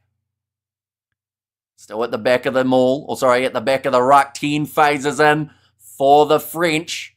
New Zealand unable to get that turnover. Another good attack and run from this time Brennan. Lee Garrett goes across Segans. Wide cut out pass. Narawa has to defend 5 metres out, but Geordie Barrett, the man who makes the tackle. 5 metres between France and their first try here. Fantonda gets a bit closer, looking for the steal. Was Tuipulotu. Le Garrett goes across to Kalum. Ball comes loose, but it's picked up by France as it went backwards. Straightening run from Abadi. And there was a knock on, says Ridley, and the All Blacks survive the first French onslaught. In close game again, Amos says Aloy. Could be, although with that kind of tempo, going to be hard to keep up for both of these teams. Kiwi Roll says to retire Will Jordan because he wasn't fully committed to the earlier places, Jason. We see it there, the big shot coming in from Fabian Holland. And Artie Savia there just trying to get all of his side to take a deep breath, go, we handled that one. Now they've got to get out of the woods. They are currently 5 metres from their own line. The in-goal areas in Wellington don't look absolutely huge from the drone shot. And bum rushed them. And All Blacks hopefully learnt from last week, says TH. Yeah, it was well defended. Jordie Barrett covering a lot of ground there, rushing out to the wing to be able to tackle. Pack weights 930 kgs for France, 924 kgs for New Zealand. So pretty even in that regard. Both sides winning 100% of their scrums last week. It's a big push, but going nowhere. Front row collapses. Referee says to use it. Leo Willie offloads to Roygaard, who's under pressure, puts it away off the left boot. Does get it into touch. Why Beauden Barrett fly half, not D-Max, says Andrew Harris. I would say it's just because that's what they did last week. McKenzie had a fantastic game. There's no denying that from fullback. But they want to have his impact off the bench in the second half. Force him to kick more, says Mark Roberts. And Savi, a good one, says Fat 7. So it will now be the line out for France, bar low. First 5 minutes. And stolen ball from Patrick Tuipulotu. The first line out steal we have seen of this series. And it is a man who has only played 5 minutes who was able to get it. Kalum looking for the breakdown turnover, unable to get it. Cam Roygaard now rolling this one back for another box kick. Is outside of the 22, so cannot find touch with it. And now charging forward that little bit more. Galetron takes it well, getting lined up by Jordie Barrett, who again makes a low tackle. Thoughts on Roygaard as he first choice now? I think his attacking game has definitely put him in as the number one. I think that some people were a bit worried about how deep some of the kicks were last week, but it already looks like they're a little bit more shallow for this game in Wellington. Will Jordan chasing after this one. Beauden Barrett gets it to seconds. Now, charge down for Tupovai. Knock on by Billy Proctor though, as he tried to regather it. The process of a tackle. Karifi on the bench. He is going to be coming off the bench as the number 20. In this match, but now France just sitting the 10 metres out from their own line, already have the knock-on advantage. But it does look like Legaric is either going to kick it himself or fire it back into the pocket. Looks like he'll go. Legaric, advantage now over. And it will be the All Blacks line out midfield. Barrett zero high ball skills, useless. Need an Israel Daggle, Ben Smith. Is that all because of that first one that he didn't jump up for it? Because I feel like Jordie Barrett is one of the better reputations under the high ball out of the All Blacks players. Now Shorts for the line out. Roygaard tackled 25 metres out from the line. It's put on the whole Chiefs team, says Andre. Well, as long as they're not playing the Crusaders, they should be able to win. Sorry, that was harsh, wasn't it? But now, Artie Savia. Tupovai pops it up now to Fabian Holland. One of 3 Highlanders in this lineup. Ethan de Groot as well in the starting side with Timothy Tavatavanawa making his way off the bench. Go the AB, Sestepan. And also we have good there. I hope you're feeling a lot better now. When was I not feeling better? I assume that was from the sneezing earlier perhaps. And a penalty will go the way of New Zealand. France were offside. Right, number 13 this time it is Nicolas Deportier, who has been penalised.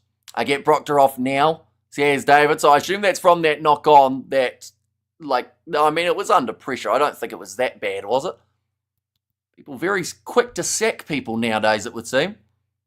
A little bit of a trick play at the front of the line out for New Zealand. And also we have got the aim, which says Blues, Nate. And we have got there, weather the early storm, says David. But New Zealand are going to line up 3. It is straight out in front of the posts. And also, man, you've got a lot to improve on. French names pronunciation, I barely understand. That is fair enough, yeah. And luckily, we don't cover a huge amount of this France side. Normally, we've got the first team handled, but these guys are all new into the lineup. But the kick has gone over. 3-0 now for New Zealand. And hi, Hamish, says Michael, welcome in. And looking very controlled on both sides of the ball, says Mr. Allin. Any page for seeing this? Only really Sky Sport, DSTV and whatnot are the best options. And good evening, Hamish, says Jack, welcome in, but kicked off now by Seconds. To get us back underway, taken by Rico Ioane, passes across to Christian Leo Willie. Sounds like Hamish is next to be fired, probably. Now Roygaard trying to find this ball to roll it back in the bright yellow boots. Rico Ioane chasing after this one. It goes out. But a much better chase from Ioane there. And also, I believe in you, Billy, says Shane. Scott Robertson on his laptop. Playing a bit of Minesweeper pat. Nah, he'll be looking at the stats, looking at what they need to do tactically. Line out throw here for Barlow. Around the halfway line.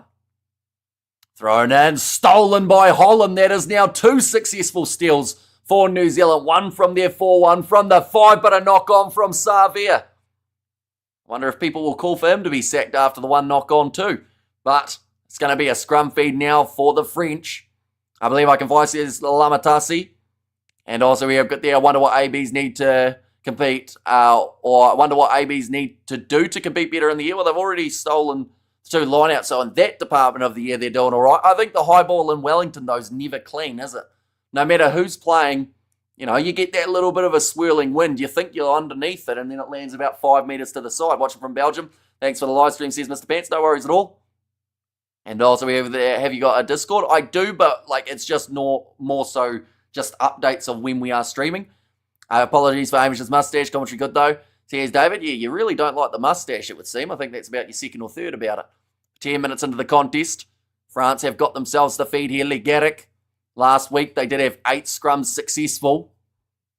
Ball now fed in. Now, Legaric, oh no, penalty goes the way of New Zealand. Roygaard takes it quickly, trying to catch the French napping. Passed out to Amoni Narawa, his first run in an All Blacks kit. 2 French players in the breakdown, unable to get the steal. Roygaard back across to Holland. Scott Robertson. And also, what's the conditions in Wellington? Well, the thing is, they said it's 8 kilometres of wind, but in the aftermath of New Zealand versus Australia, there were players' hairs blowing everywhere. Little kick him behind, Roygaard chips it, Savia takes it 40 metres out from the line. Now Bowden Barrett going for the kick him behind, looking for territory here. This ball may just about stay in. No, it doesn't. Rolls into touch 7 metres out from the French line, and they now have the line out throw, but they have had 2 that have already been stolen. Japan won. Did they actually? Wales were ahead by 11 at halftime. All Blacks taking it quickly and stolen ball for France. Different tactic. France took it quickly more so. I thought Tupavai, the way that he ran it, that must have been an All Blacks play, but no. France managing to just retain their ball. And Legaric kicking it into touch.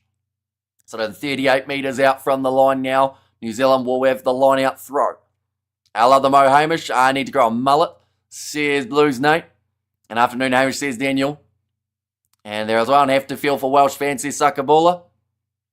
Currently sitting the 3-0 for New Zealand after the 12 minutes. Going to be a long day for France, says Jimbo. It looks like already New Zealand trying to put them under pressure in different areas that they didn't last week. Like I mentioned, 100% line out and scrum accuracy for these 2 sides in their last matchups.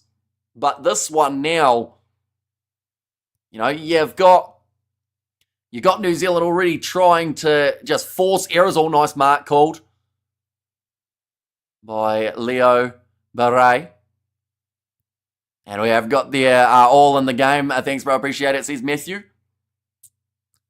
And also we've got their Wales lost again. No way, says Stephen. And your commentary so fair levelled. Mercy.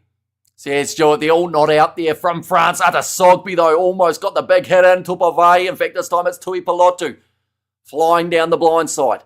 Roygaard on the halfway line. France, they defended well in the first match. 88% tackle completion from 220 tackles. Will Jordan now going for the kick of behind. Something you don't see too often. Looking for the 50-22. Sogby. Awkward bouncing ball, but he does well. Keeping it alive. Kicks it downfield into touch now. And it is going to be the All Blacks line out.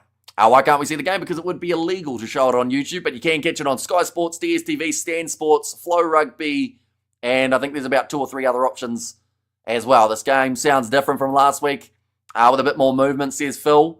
Yeah, we've seen more openness, I would say. Both sides have gone to a kick every once in a while, but the counter, oh, what a play that is from the All Blacks. Leo Willie sold everyone the dummy, and Roygaard goes short side. That is a trick and a half, but maybe one that can only work this once, so they will be absolutely loving it. Pretty much what happened there is the line out happened. New Zealand acted like Leo Willie was getting it off the back, and instead Roygaard sniped down the short side.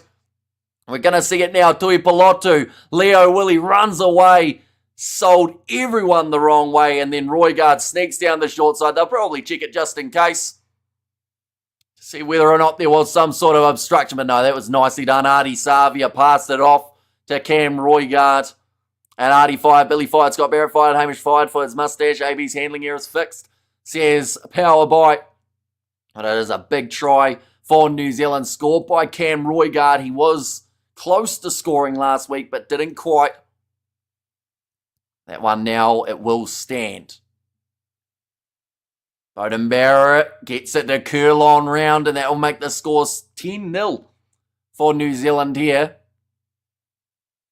Yeah, sneaky try from New Zealand. The set piece, one that I don't think anyone would have been anticipating, but we will put down Roigard as a try scorer. That was in the 14th minute. The All Blacks were able to strike. Atiamo gone for it, says Elijah. And AB's by 13, says KW, knocked on by Atasogby. So now Christian Leo Willie does claim that 122 metres out. TMO should only intervene if clear and obvious error by on-field ref. Keep TMO quiet, please, says Eugene. And not going to be high scoring today, is it? Says Steve. I mean, 10 points after 15 minutes is probably not too bad.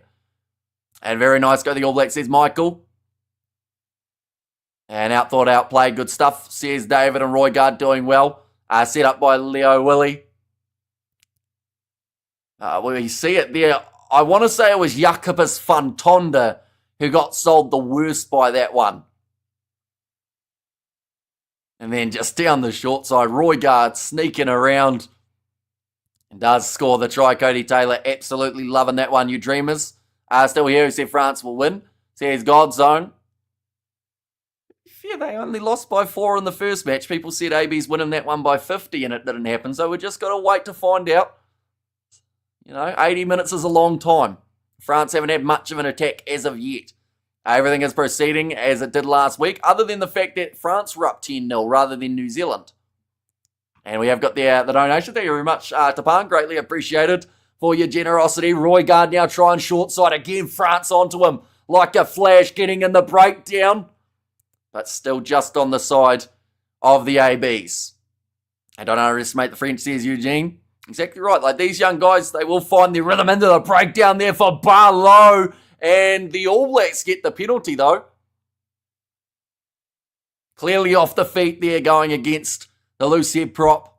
Yep, 80 minutes is a long time, says Michael. And defence solid. So far, both sides have been relatively solid on their defending. New Zealand having to defend 10 metres out from their line for a good probably, let's say, 10, 15 phases. Whereas France, with the exception of that short side try, pretty strong with the defence as well. And Amish, my head hurt, my stepdad passed away. I was sorry to hear that. Stephen, condolences to you and the fam, of course. And the problem with us AB fans, we sometimes don't give the credit to our opponents, says TH, and that is a dangerous game to play because, it can backfire. Cody Taylor ready to throw this one in. New Zealand doing well at line-out time. Again claimed by Tui Pilotu. Back across to the right, Christian Leo Willie. The pass across to Billy Proctor, hit hard by Serrans. Tried to go for a bit of a counter-ruck. Roigard back to Barrett. Skip pass. Goes through the hands of Amoni Narawa. And does drift into touch. Misses that one. Waiting to send on Tava Nawai. Says Katurv. And how did Scotland lose to Fiji? They lost by 15 points. They just weren't 100% in terms of... Fiji had a lot of handling errors early, but... they came back into it. Scotland had a yellow card and then a yellow and a red. So that did not help. And Waimeti mullets are worshipped as being divine beings, says the Y. Yeah, sounds about right. We've got a few mullets around the area, but now rolling ball here. Kalum, how long is he going to hold on to Fletcher Null for? Next to the breakdown. Now Segons. Legaric. Back across again. Good low tackle made by Geordie Barrett. That's going to be about his 5th tackle that he's been able to make throughout this contest just at this point in time. It was Boucheton. He's on debut in that number 6 jersey. New Zealand will win by 20. What do you think, Amish? That was my prediction. And probably not conceding too many penalties because Scott Barrett is not playing here. He says, Michael, although last week they only conceded 3 penalties in total, and I don't think Scott Barrett was any of them. Now pass across Legaric. That's gone backwards for the French. Now only a couple metres out. Narawa gets a hand to it. Whose penalty is this? Double blow the whistle. This might be a Moni Nuttall, a yellow card here. They're checking to see whether or not it's gone backwards. In fact, it could even be Beauden Barrett. There were two that looked close to knock-ons from New Zealand. Right, they are going to line up the camera angles now. They are showing Beauden, so I think it is the first initial reaction from Beauden Barrett here. Well, it's clearly deliberate, they've said. But it isn't. It's a forward pass from Legaric into Beauden Barrett, who does deliberately knock it down.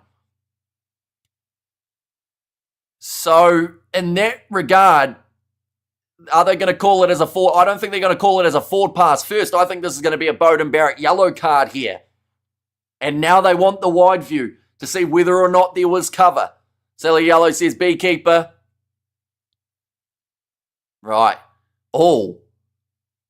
Okay, Will Jordan, I think, has done enough in that wide angle to show that it won't be a penalty try, but it is going to be a yellow card to Beauden Barrett. Full pass for me, says Rodney.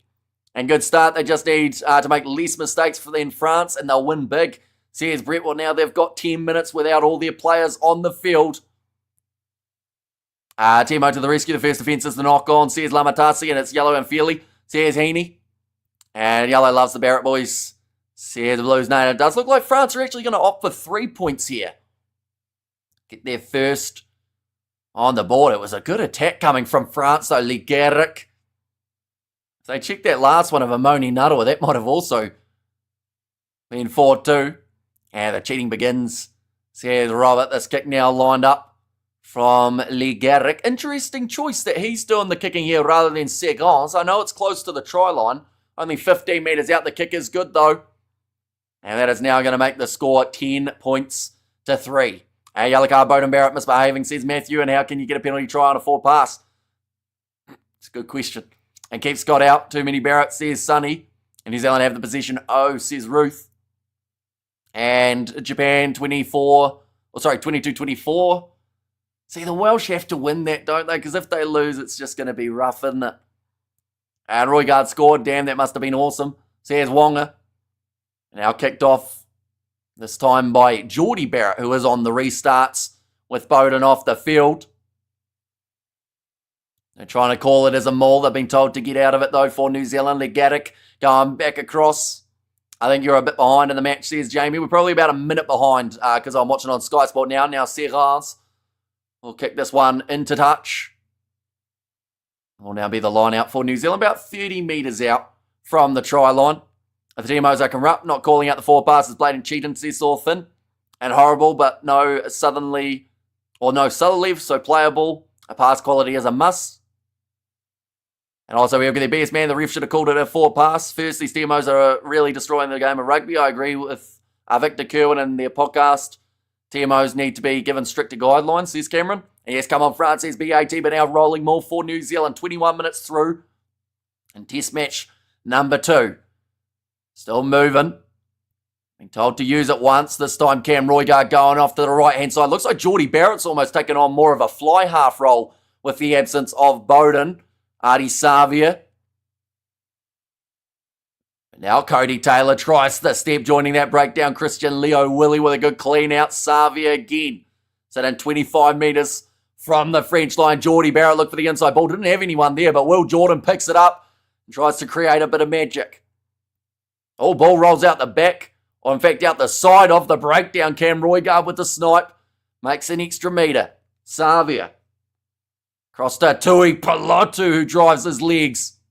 And gets a couple post-contact metres. Now Roygaard sniping through. Can't quite link up. 5 metres out. Cross there to Tui Pilotu, who's shown a lot of hustle in the early stages. There is a knock-on, though.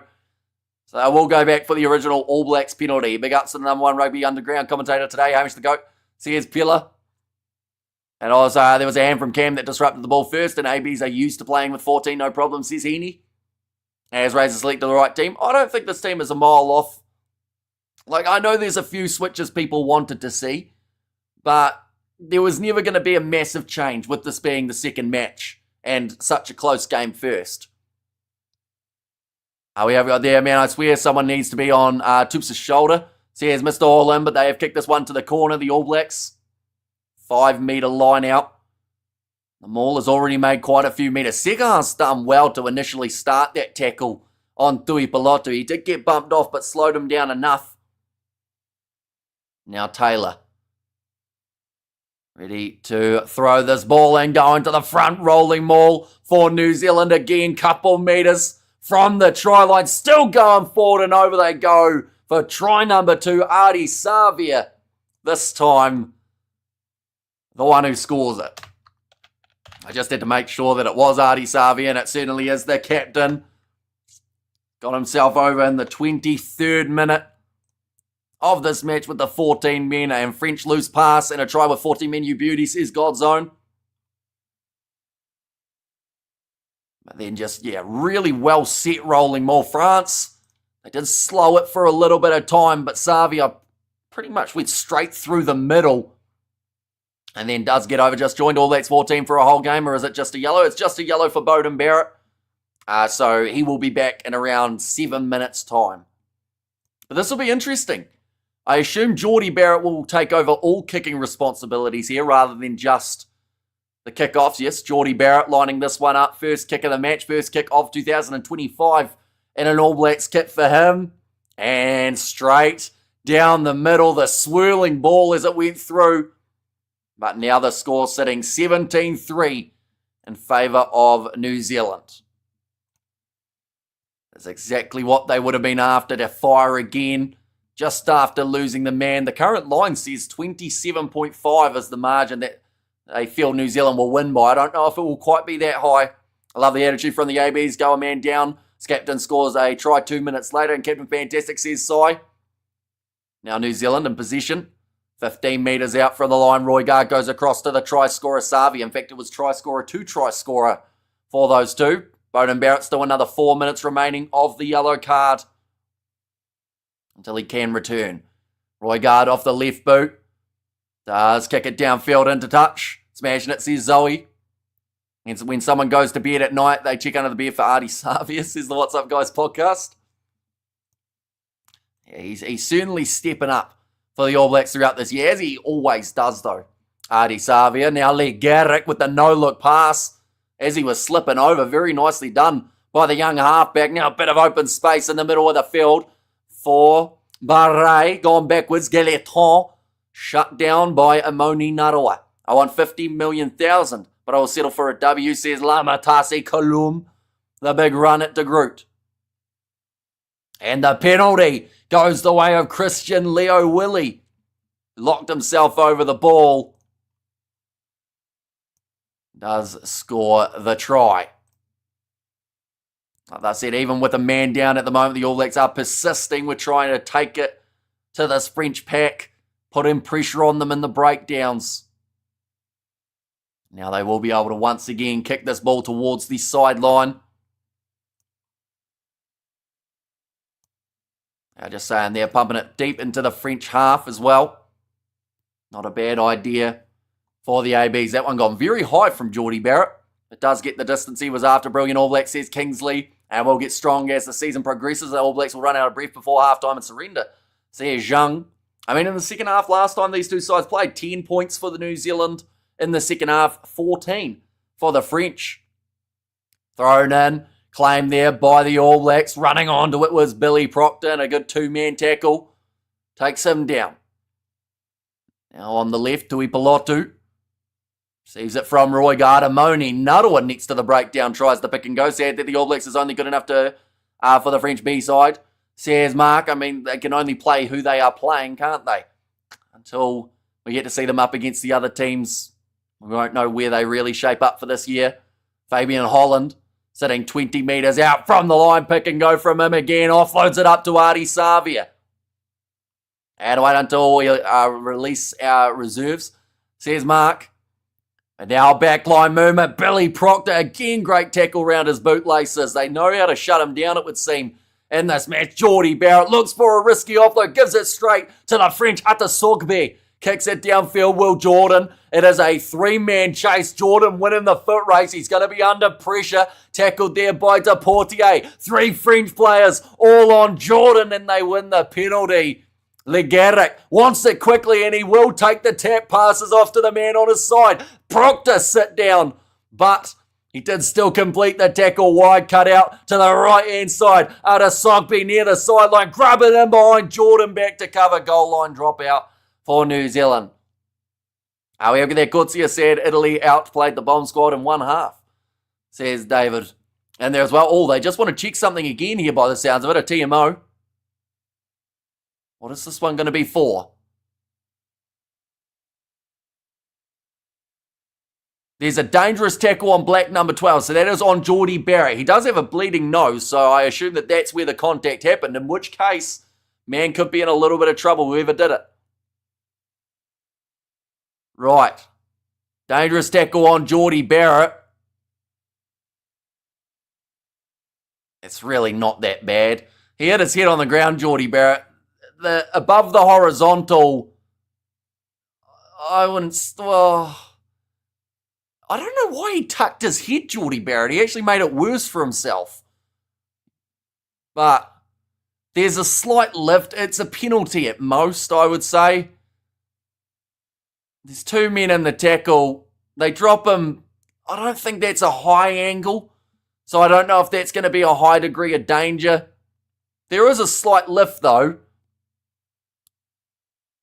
Okay, number 4 is the one who did the lifting. That is Joshua Brennan. Please be a penalty, says the What's Up Guys podcast. And you're doing a great job, mate, says Easy Grows. Thank you very much. Oh, it meets the yellow card threshold. So it will be an off-field review now for the French number 4, Joshua Brennan. Both these sides going to be playing with just the 14 men on the park. Just an awesome tackle, says Matthew. Yellow only for me, and this game is so boring. If the French played their first team, they'll demolish the All Blacks, says Mark. So the question is probably, Mark, why are you here? Because if you don't like watching them play, surely you don't watch them play. Is that not like the obvious thing to do? Rather than just complaining 24/7 about it. And Joshua Brennan is Irish. He was born in Dublin, that man. We have got there the French team, probably not their number 1 team, but they're probably building for the Rugby World Cup. It's just my opinion. Plus, their French top 14 runs very long, so that is why we see the absence. Mark got no mates, says Lamatasi. And low scoring this, says Steven. 17-3 after 28 minutes is not that low scoring. Is it? That's almost a point a minute between the sides. And bloody Timo at it again. Irrespective of who is at fault, pain on the backside, says Steve. And let's go the All Blacks, says Alberto in there too, but now only the 5 metres out from the line. Oh, triple blow of the whistle here from the referee. Who's the HIA for? Geordie Barrett, Timothy Tavanawai. All Black number 1,228, much earlier than anticipated. Because of that Geordie Barrett HIA, but now Timothy Tavanawai just seen himself on the big screen, gave out a big smile too. He has had a phenomenal season for the Highlanders throughout Super Rugby Pacific. Over 70 defenders beaten, 26 turnovers, 1 in the breakdown. Can he do it here? Rolling maul for the All Blacks. Cody Taylor. Oh, that was almost very illegal from one of the French players. Taylor's over the line and scores it. And New Zealand get themselves their 3rd. I love you, Work Game Legend, says Sides Bowden Barrett back on. I believe now he will be back onto the field. So we've lost one Barrett, but we've gained another in this contest. But Cody Taylor gets himself the try in the 28th minute. Now gives the All Blacks a bit more of a comfortable lead. And All Blacks on fire, says Nov Mama Anonu on steroids enters the game. Says Floyd Keane, ouch. We're going to be rattled. Clearly this version of our dear Blues and capable of winning the ball. Says Eric. And let's go the big boy on. I love your commentary. I give you 100%. The work you do for us. Thank you, says Kevin. Yeah, nice rolling maul from New Zealand. The stock standard. And France, they are now under a lot of pressure. Who scored? Cody Taylor was the man who did get the try. Bowden Barrett is back out on the field. So now New Zealand have the man advantage for the next about probably 7 or so minutes. Barrett does miss that one away to the side, making the score 22 points to 3. We have there that yellow card for France is being reviewed to a red card for dangerous play. I don't see it getting upgraded to a red. A yellow, I think, would be enough. And 1 Barrett on the field. Watch the ABs go now. Says 2 metre systems, and Cody Taylor always scores, man. That makes me miss Dane Coles. And France's Wellington record, they have never won in Wellington. So they've got quite a bit of work to do here if they do want to change that record. Breathing easier here in Namibia, says Neville. And we have got their foot, says Liam Smith. And go the line, says Jason. Now backline movement, Sergons goes across there. Chance out on the wing for Galeton. He's wrestled into touch by Amoni Narawa. And New Zealand will not take that one quickly. Can Geordie come back on if past HIA? 100% yes. But they will, of course, have to make sure that he is all right to continue. How long is Reese out for? More than likely 2 weeks because of failing his HIA. And now ready to throw this ball in. Cody Taylor not happy about the gap there between the two sides. Oh, okay, they have to throw it soon here, New Zealand. And they do get it in. Almost stolen by France, who had a very good contest in the air. And the All Blacks claim it. Did you watch the Scotland game? I was asleep, but I've seen people saying it was the worst Scotland game. It was pretty rough for Scotland overall. I ended up paying $46 to watch that game because I had to buy a Stan Sports subscription. So it was a pretty expensive one. Oh, drop ball from Roygaard. Ref says backwards and sinks the slipper into it down the middle of the field. I'm very relieved with the score, says Brandon. Now kicked by Galeton. Chasing after this one, up to the halfway, slaps it back, but Tupou Vai's there, passes it back to him, accidental offside from Vai.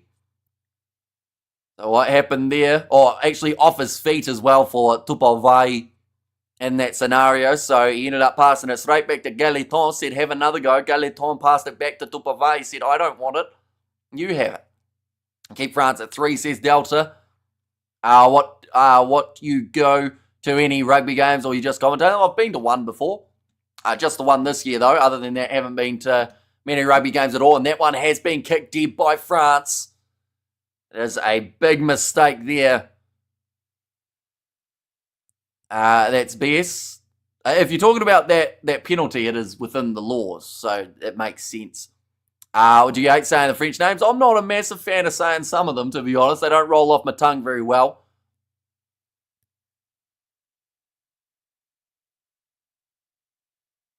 Oh, okay, so it wasn't actually the collision with the ground that caused Jordie Barrett's nose to get busted. It was actually the collision with the player's head afterwards. And France panicking, says Godzone. And let's go the AB, says HRS. And now, scrum feed on the halfway line for New Zealand. Why do you not commentate Black Ferns? Because we were doing the build-up of this game, plus the game overlap with Fiji versus Scotland, which was another game that we covered. So unless we had two of us in the same spot at once, it wasn't really going to work. Timothy Tavatavanawai, he may receive the ball here for his first international carry. Cam Roygaard areas Timothy Tavatavanawai, runs it straight and hard at Sergons, who is not shied away from the big tackles throughout this game. Kicking behind from Bowden Barrett. Galeton close to the sideline. Jordan tried to wrestle him off. Adesogbe just stays in the field of play. And also we have got there, that's why, but why don't you commentate any Black Ferns games? We covered the World Cup. Now rolling this one back. Legaric, been told to use it once more. And did our girls win? Yep, they certainly did. France are shaking in the knee, seeing Tavatavanawai opposite them. Now going forward. Nice run from Amoni Narawa. And also, it was the TMO thing 5 minutes later, a little kick in behind now. Billy Proctor chasing after it. Sergons is back. Now stepping away all. Mothi Tavatavanawai trying to line him up. Fiji player playing for New Zealand. Says, although if you knew his story, you'd know that, he's in that scenario of being eligible to play for the All Blacks. Was born in Fiji. Played all of his rugby, or a majority of it, in New Zealand. Will Jordan, but slow getting up. And we have got their podcast guys coming here to start something, says Justin. And Amelia is here as well. Hope you are doing well. Ethan de Groot. Now another attack and run forward. Cam Roygaard off to Timothy Tavatavanawai, lined up by Kalun, drop ball of Tui Pilotu, and France back in possession. Wrestling him down. Amoni Narawa, counter ruck coming from Cody Taylor, as well as Cam Roygaard. France do well to keep it in there. Please get rid of Rico, the arrogant. He plays as bad as his bad attitude. What's he done in this game that's annoyed you, though? I don't think he's done too much wrong, has he? I think he may have missed one tackle so far in this match. But now, Legaric rolling this one back again. Apparently, the field for the Bok versus Italy game is in terrible condition. Says Justin. And Gaeton, not Galeton, says Marcel there. Now Rico Ioane hits it up. Oh, chance here for Cam Roygaard, watching from the Philippines. Waving, says Finn. Now back across. Adi Savia, Segons, tries to make the tackle, but he misses it. Savia's broken through. Jordan there with him, offloads up to Proctor. Now Barrett, cross there, big attack and run from Rico Ioane, pops it up to Fabian Holland, one more to Tupavai, who will slide between the posts. And that is a great team try from the All Blacks again. That was impressive. The offload from Ioane, the break of the line from Adi Savia, and the finish from Tupavai with about 3 or 4 offloads coming in quick succession for the All Blacks there. But the big fend gets rid of Segons. And then just flicks it up off the ground. And what a break from the new boy, says Jimbo. But a attack and run from Rico. Good support run from Holland, who then found the pass to Vai. And that's 2 weeks in a row now that Tupavai's been able to score. And we have there, France have 4 or 5 South Sea Islanders in the first squad, says Daza. All eligible to play for them, though, isn't it? And we have got there, this will be a big score game for the All Blacks, says Aloy. And also we have got there, when do we play Boxing in Eden Park? It is getting closer to that contest. We have got it here as well in terms of the upcoming... Oh, no, I actually don't have it here as the upcoming one, but it is the 3rd round, I believe, of the Rugby Championship. So only a couple months away. Now 29-3 the score for New Zealand. Christian Leo Willie. And now 2.5 minutes remaining and Wales won. That's a massive win for the Welsh. So I've been on that losing streak for quite some time. Cam Roygaard kicking downfield. Should be a good game versus the Box, says Dazza, and that was remarkable play. And talk about being a razzle-dazzle, simple first class all the way, says the What's Up podcast. Time in opposition 22. France have actually had more time inside of New Zealand's 22 than the All Blacks have had, but the All Blacks have scored 4 tries while visiting that 22. France have just got those 3 points bar low ready to throw it in. I think they are just making sure that they've got the right numbers at the line out, and some of those South Sea Islanders are Wallace and Fortuna guys at the French. That seems very educated, or maybe uneducated, depending on what it is. And FES says Shane, and reset ABs go again. And also, they lost 18 games in a row. But now they have broken it. They've won 1 game in a row at the moment. New winning streak for the Welsh side has now started. Barre takes it nicely inside of the 22. There's an AB side minus 10 starters. Says Godzone. And also actually buzzing for Wales, even as a Scotland fan. They've had a rough wee while. Good to see that they're hopefully looking up. And Vai is huge, says a shame. 2 weeks in a row that man has been able to score. It looks like Geordie Barrett, he will now return back out onto the field, which will bring Timothy Tavatanawai off. How much good position is going to kick to... Oh, that's gone over the head of Timothy Tavatanawai. Now across Will Jordan. Oh, ball pops free. Amoni Narawa now tries the run, puts in the fend on Adesogbe, but they will go back for the knock-on from Jordan. Did it go forward? We'll have to see a replay. But Geordie Barrett, he will make his way back on, watching from the Gatwick Airport. I won't be home in time for anything this weekend. Oh, the under-20s game. It has taken place on Tuesday morning, New Zealand time. That was almost a strip from Deportier.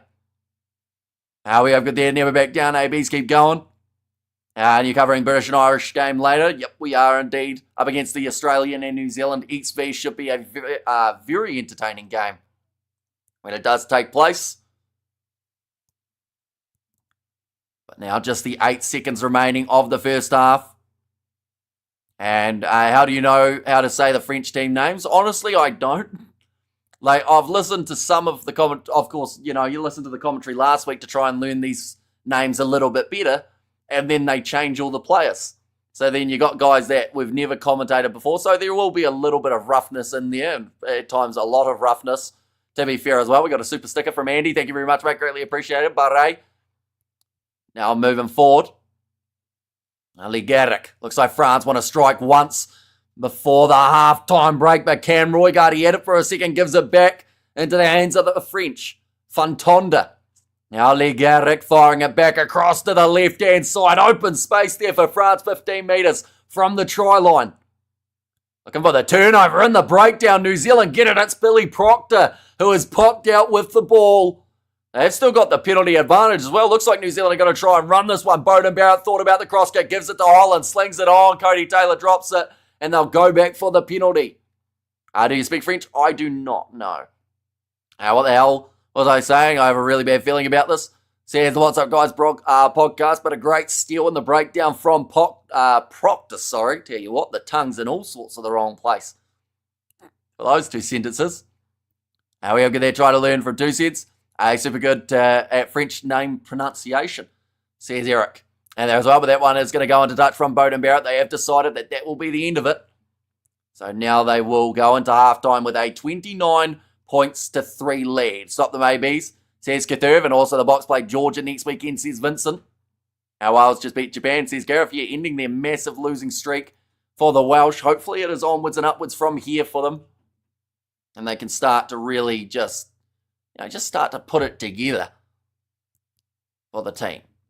And be better, France. Come on, try. And hey, Hamish, how are you doing today? Wales have just broken their losing streak, beating Japan 22 points to 31. Hamish is expert with Afrikaans pronunciation, says David. See, I think the hardest names to actually get right for me is actually the French ones. We do all right with the Fijian names, the Samoan, the Tongan names, the South African names. But something about the French just doesn't quite want to roll off my tongue, unfortunately. Hopefully Wales don't lose the next 18 games, says Dazza, and Fiji beat Scotland too. They did, but they came in as favourites in that game, the Fijians, due to Scotland having no British and Irish Lions, Scottish players available for that one. One moment, I'm quickly going to sneeze, so I will very quickly mute.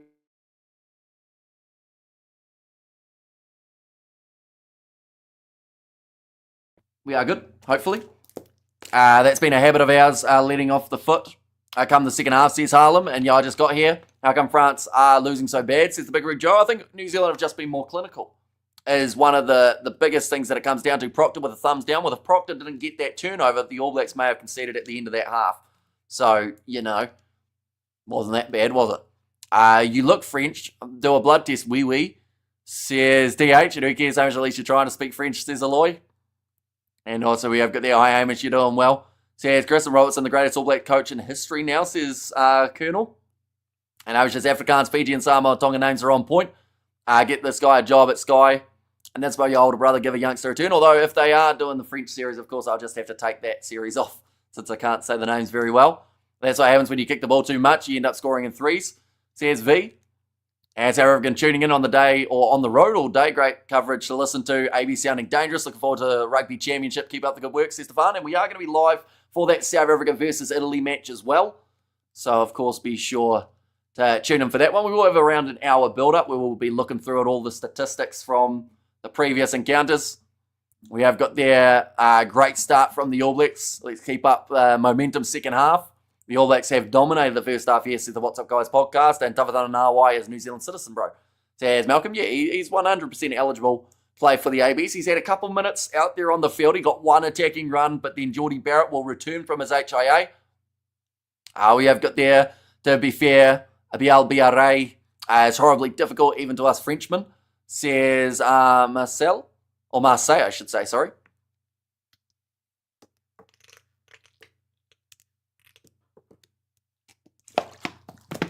And also we've got their Hope Tawhatana stays on. He has already, I believe, gone off again. Like, they will bring Geordie Barrett back out for that second half. The one thing Proctor's done right this game, says, see ya. So who are you playing at 13 then? I see ya. Because everyone's very keen to sack players, but they never give a replacement. Because you probably wouldn't go with Timothy Tawhatana because he's only played about 4% of his career in that number 13 jersey? Are you putting Narawa as your 13 and adding him to the list of players out of position in the All Blacks backline? Are you going back to Ioane, the man who was the most criticised 13 New Zealand have had in quite some time? Barrett won't shift to 13 because, unfortunately, he is more so a 12. Quinton Tupai, he's played about 20% of his career in the 13 jersey, so maybe you're looking at him, but who are you going with? Only not looking exciting on that wing, says poor boy. And we have got there, would you select a B team for Hamilton when we win as the series, or when we win as the series will be won? I don't think it will be a B team because, all the guys who are in there, they have done enough to be in that squad. So I think you're in that situation now. You make a few switches, don't get me wrong. You want to be fresh heading into the Rugby Championship, but you're not gonna go too drastic, I don't think. And with the amount of injuries that they've got in the squad, there aren't actually that many other guys who aren't playing in this game that they would actually kind of fully look at. Like, you've got a couple in that loose forward trio. We might see Samapeni now start rather than making his way off the bench. The locks are pretty much all getting chances outside of the injuries. Taking off Proctor would be a gamble, says Marseille there, and Geordie 12, Tavanawai 14. So who's your 13 in that case then? You still need that 13 for Isaiah. And also we have got there, leave Timothy Tavanawai on in the midfield. Give him a decent run. The game looks like it's won, says Floyd Kingy. And also we have there, Kiwi Laird. Why are we having difficulties to have a talent pool and a deeper like France in the box? Why are we struggling this bad to find replacements? Oh, I don't know whether or not it's struggling to find replacements. I think it's just from the last year or so, or even before that, actually, the last 5 years, New Zealand haven't given informed players opportunities. So they probably have much more depth than a lot of people think, but it's because those guys don't get chances that you don't see them. This season we're going to see Timothy Tavanawai. We've already seen what Christian Leo Willie can do. He was only considered as an injury placement. We have got there good points. So Proctor's the best 13 we got. Says Isaiah at the moment, he's probably, if you give him some opportunity, because of course last year they only gave him 1 or 2 cracks. First game up against the Fijians, then the rest of the year they went with Rieko Ioane. But you look at Proctor, and what I see is a guy who is still trying to find his feet at international level, because people forget he's only got 5 caps, if that, for Billy Proctor. So there is going to be a bit of time and adjustment, because who are you comparing him to? Because, if you say, for instance, Jesse Creel. Remember when Jesse Creel was one of the most hated South African players and everyone wanted him sacked?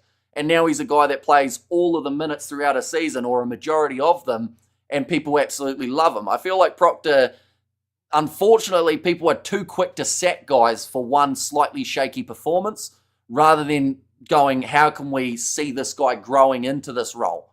Rather than just going, we'll sack him and find another bloke. It's like coaches. We'll sack the coach. That'll make a difference. And then it doesn't. And everyone goes, sack the next coach. Someone will fix it. So much hate for the players, says Kiwi Strong. AB's playing great. Great, says Michael. And also AB 60 plus, I called it, it's coming. And also we have got there, New Zealand must give more players a run at international level. And also we have got there, Fake Le Bleu will learn hard way, never disrespect opposition, especially one like the AB, says DK. And it was the ref, is it the same one as the last game? It is not. It is Christoph Ridley of the English. Wise words, Hamish. Yes, give Proctor some time. If he's still going rough after 20 or 30 caps, then you start to go, right, something's not quite working here. Is it the combination between Barrett and Proctor? Is that the problem? Because I think a lot of people want to see Tupaia and Proctor as a midfield combo, but sadly, the chance of that happening is probably pretty slim. I love to see Umaga Jensen play for the ABs, although he recently signed a Japanese contract, so he's gone, unfortunately. Vili got booted to ineffective, says Floyd Kingy. AB's doing great, except kicking too much. And Kiwi Lad, I'm worried about the fact that where would we be heading after Bowden, Cody, and Savia's retirement? We're banking too much on these veterans of 2011-2015 generation. Well, I think that at the moment, Bowden Barrett is definitely the closest to retirement. Artie Savia is 31, so you've probably still got a good 3-4 years out of him. Cody Taylor's 34, so he's getting closer to that stage of retiring, but you've still got Samasoni Taukiaho. You've got the young guys coming up through the rankings, and Ioane Moana Nu, as well as George Bell. You've got someone like a Brodie McAllister, who seems like he's going to be the next guy that they do try and put a bit of time into. You've got Asafwa Moore, who's injured at the moment and trying to work his way back. So, once again, I think there's options, but it's just whether or not they use them. Rumour Lover's our third choice fly half, says poor boy. And also, yeah, that's true. I don't think he was AVs to start off. Not yet at least. He'll be a late bloomer. Says I see, and Roy Gard will score again. And Lamapi should have stayed in the All Blacks kit. Says big beekeeper, and to all the Rico haters who wants Proctor in the midfield. I told you so. Says hopes of a nation, but then they also do want Rico on the wing. So you're in the situation how there's about 3 categories for Ioane at the moment. The ones who want him on the wing, the ones who want him back at 13, and the ones who want him the F out of the All Blacks. But I would say at the moment he's got to be one of those first 2. And I do think that if they're going to be going for him as a left wing option or a right wing, they have to keep him there for more than just 2 games. And are there Wallabies in Waimeri? Or is that an urban myth? No, there are quite a few Wallabies around, although they're supposed to be pests at this point. I would still like to see overseas players to be eligible. Says TH, and how's the weather tonight? 10 degrees Celsius. It's sitting around, they said 15 was the minimum at the ground, but surely that was the maximum. How much better are these forwards without Scott Tuns? Says 2-metre systems. I don't think it was all down to Scott Barrett, though. Like, Barrett actually didn't have a terrible game up against the French in the last match. And people who say, oh, he was ill-disciplined, All Blacks only gave away 3 penalties, and Scott Barrett wasn't one of them. But, like, I will say Tui Piloto, he's certainly stepping up in that number 4 jersey, which is what they need when you've got the absence. And I just miss seeing speed at centre. Billy Proctor's quick, though. They just, at the moment, haven't found a way of giving him space to be able to use that pace. A bit similar to what we've seen, like Imoni Narawa probably hasn't had his standout performance that people wanted to see as of yet because he's mainly been defending. I think he's had 1 or 2 carries. Wallabies everywhere and strong against France B.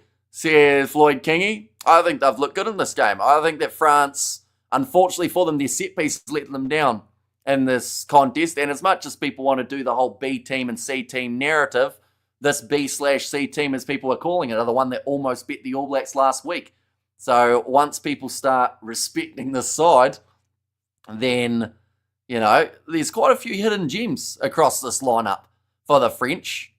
I'd say that Sergans has shown that if he was ever to get a call up for France ahead of Intermac or Ramos or whoever they're going to be going with in that turn jersey, Jalabert, I do think that he has shown that he could be a guy that wouldn't be a terrible option. Ata Sogby, I think, has shown some skill at 15 as well as out on the wing, although wing's probably a very hard spot to be able to get a spot to because you've got Biel Biarre, you've got Damien Pinot, and those guys will just start. Keep Ioane on the wing. Yes, he was rusty last week, but he will find his feet. He's not a centre, that's for sure, says Davane. And also disallowed tries, ton of them, says Ruth.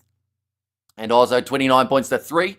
French, where'd that go? French folks must be looking for an exit, says DK. Watch out for that strong second half French research. Yes, second half of the last match, we did see France score more points than New Zealand. Do you think any of the ANZ XV can push their way into the Rugby Championship squad for both Aussie and the All Blacks? New Zealand-wise, probably not, just because a lot of those guys who are in that team aren't actually eligible. If there's an injury, maybe we see someone like a Falau Fakatava sneak in, but Sean Stevenson, he's going to Japan, so he won't be an option. There's still, you know, there's some time, though. Maybe we see someone go in. And we have got there, Billy Proctor played in the Māori AB squad that beat Ireland 2023. Says David, I love your even killed comments. A second game for the All Blacks and people hating on players already. Yeah, and they're sitting 29-3 up. Imagine if this game was like 10 points to 3, how much stick the All Blacks would be getting. I love Dupont.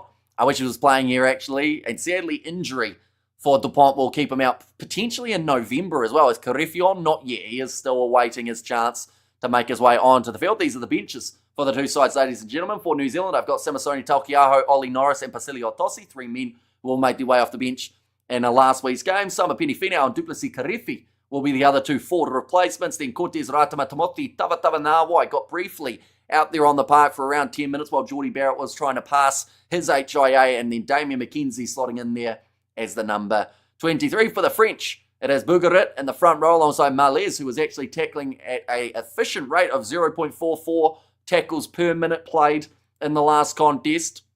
Roman Taufifenua, of course, will be a big man to bring in for that French line-out to shore it up a little bit. And then Cameron Watt, scored last week, will want to bring that same impact off the bench here again. We have got there, Kiwi lad, don't you think the Six Nations in the North have pretty much outplayed the Sanzar rugby teams in terms of quality? Australia seem to be the shadows of themselves. Argentina too inconsistent, says Brasan. I think that all sides at the moment have shown form at times, and then they've shown times where they're not in form. We've got to remember, like, if you're comparing this season, Australia's had one game. They played Fiji. And don't get me wrong, throughout the last few years, Australia have struggled. But, like, you know, it's that comparison that sometimes is a bit deceptive because it's very different. You know, you stick a rugby championship side in the Six Nations, they might go all right, they might go badly. It's hard to tell.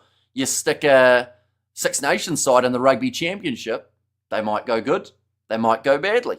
It all just is relative to each other. But the ones that are normally the best to kind of tell from are either the World Cups or this competition that's coming up soon, where we will see those kind of top 12 sides all going head-to-head on a regular basis. Caleb Clark should shift to the midfield.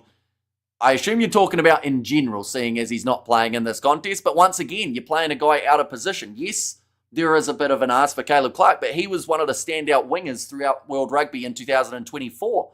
He did have many mentions in the Team of the Year. He also had over 1,000 running metres for the Blues out there on the wing. So it's like taking a guy who's going well and going, we're going to give you a little adjustment and see whether or not that works. And all it could do is ruin his opportunity on the wing. Look what happened to Rico. Guys went, yes, put him in the centres. And then straight away they went, put him out on the wing. And Rico, in some people's eyes, wasted 3 or 4 years playing in the centres when he could have been a world-class winger. So just trying to switch wingers to centres for the sake of switching them sometimes isn't the way to go. But Ata Sogby showing off some football skills there. That ball somehow stayed in the field of play. It was extremely close to the sideline. But now currently 20 seconds in already, France are on attack. Now back across to the left-hand side. Bar low. Thought about the offload. No, they'll go back for a penalty. Oh, they apologise. The ball was on the touchline, they have said. And Ridley says it was on him, so it is going to be the line out now. Whainānuku will be 13 when he is eligible. I could see him going back in as that 13 option, definitely under Scott Robertson. We're going to see it now. Yeah, ball on the sideline. And the ball has been very inconsistent so far. Very consistent rather than inconsistent. It's bouncing up and sideways as per regulation. Says Jason there, but now Christian Leo Willie, 10 metres out from the All Blacks line. And we have got there Jordan Barrett. Says, what's there from Matthew? And Geordie Barrett has made his way back out onto the field. Now rolling that one forward. We have got there Richie Mo'unga will be back soon too. I think he's after, is he after the World Cup or before the World Cup? I think it's 2027, isn't it? Now we have got there, he did waste his peak years in the centres, Rico, says Amaru. So who knows, if they tried to do that to Caleb Clark, perhaps people will say the same thing. Now line out throw, bar low. That wasn't the straightest thing that we've ever seen, but New Zealand managing to get it back. Rico Ioane now bursting through.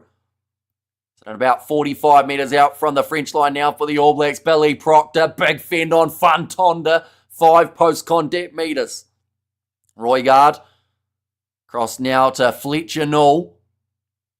De Groot, both props getting involved in the early stages of the second half, and De Groot knocking it on the ground.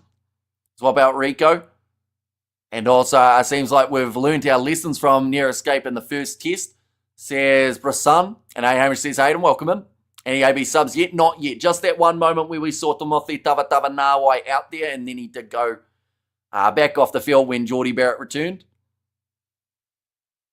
And we have got there, I'm having frog leg soup tonight. You've either got it or you don't if you swap from wing to centre, says Joe Webber. Yeah, some people do it effortlessly.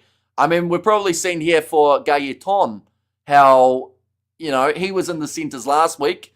Didn't have his strongest performance. He missed 5 tackles. Now he's out there on the wing. Once again, he's been all right, but he hasn't had an absolutely crazy game. Oh, penalty there for a dangerous tackle. Going against number 6 there. There's Boucheton. 8 penalties against France compared to the 2 against the All Blacks. Is Tavatavanawai off? He is off at the moment, yes. But he will be back out there, I'm sure, at some point in the relatively near future. Yeah, head-on-head between Boucheton and also Ethan de Groot. Nothing too cynical behind it, just a penalty with nothing more. Now thrown in. Line out stolen by France. Maybe in Holland. Got one hand to it, but the French, they managed to get the second. And stay switched on. AB's of Rico is a world-class winger. But he forgot that, says Shane. Now kick downfield. And the high ball, Bowden Barrett knocking it on. That looked like it went forward to Amoni Narawa, so it is accidental offside from the Chiefs winger. And how you says Wayne. And how you says Hayden. They're two doing very well. Of course, a lot of exciting rugby still to come. People forget Rico was originally a centre. He's put on the wing for the All Blacks against the 2017 Lions, says Floyd Kingy, and he did find a home out there on the wing. That one's going to go into touch. Currently 44 minutes through. Bowden Barrett is back on. Yes, please replace Bowden. Says 2 metres and D-team. A bit too much, says DGM. And also the All Blacks are not ruthless like they used to be, says Dennis. Oh, sounds like a couple changes about to be made for the French. In fact, 4 changes. Taufa Fanua, Cameron Waki, Male, and then also, I believe it is the big number 21, Vergnes Salifir. Hopefully we don't have to say his name too often. Leroy too small, says Ryan, and keep building the ABs. And also, what are your thoughts on Leroy Carter? Scored a lot of tries this year. He did. He also has that sevens background, which I do think helps with your fitness as well as that physicality.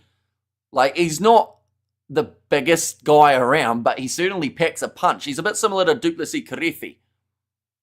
And we also got there, put some mirror tint glasses on so we can watch the game. Do you think YouTube were born yesterday? They've learnt that trick every single time anyone's tried it. And now overthrown. Cameron Waki, ready to get this rolling ball going. It's gone down ugly. And now the French have got themselves the penalty advantage. Do you think they're going to beat South Africa? I think we're too far out to be able to judge it, to be honest. And finding a replacement for Bowden will be a really tough nut to break. Although sudden bursts of speed and counter-attacks and running through the line, says Rasan. Now back across to the right-hand side here for the French yet again. Stay focused in this moment, ABs. And Ethan de Groot doesn't have many brain cells. That's a bit rough. Oh, ball on the inside. Chance here for the number 21. 3 metres out. Billy Proctor almost got the steal in the breakdown. Now currently still 5 out for Les Bleus. Looking to start with some extra hustle. Well done from Ioane. Saves a certain try. Charges forward. Gets the ball. Goes into touch with it. But they were playing penalty advantage. But he had to leap at that possession. If he had held back, you'd have to back Utter Sogby to score 9 times out of 10. And also with the Sevens, South Africa will beat us. Ultimate AB, says Katurf. And also we have got their different position by bro, says Ryan. AB's defense has been good too, says Godzone. Oh. Okay. So France, obviously, now they've decided they just want their line out rather than the penalty. They said, we'll just take that because it's about 7 metres out. Try-saving tackle. Wasn't a try-saving tackle. It was a try-saving interception from Ioane. Almost a diving leap at the ball, but it means that it will be now the line out for France.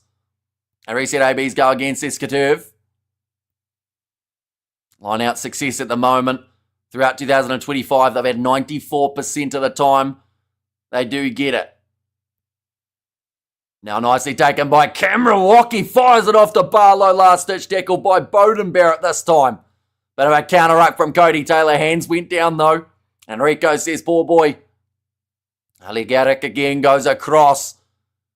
3 metres out from the line now. And what is this ref on? What for? Now 3 metres out. Off for Noah trying to roll away. There's Fletcher. No, he can't go anywhere. His leg's stuck. And now the advantage in favour of France once more. Couple metres out. Le Garrick goes across there to Malay. Now again, France with some space bursting through, and they will score the try. It is Barret and the first French try of the day to start the second half off with a bang. Go like this. And like that, his third of the season in the 46th minute. So many options. Roygaard rushed up, picked Sogby, but they did not pass to him. And yeah, just finding that gap. Proctor sold on the outside too, and Les Bleus have a really terrifying fluid like gameplay, sorry. These quick recycles are hurting. And Xavier will steal it. Xavier did not. Barre scored. And now lining up this kick, Lee Garek.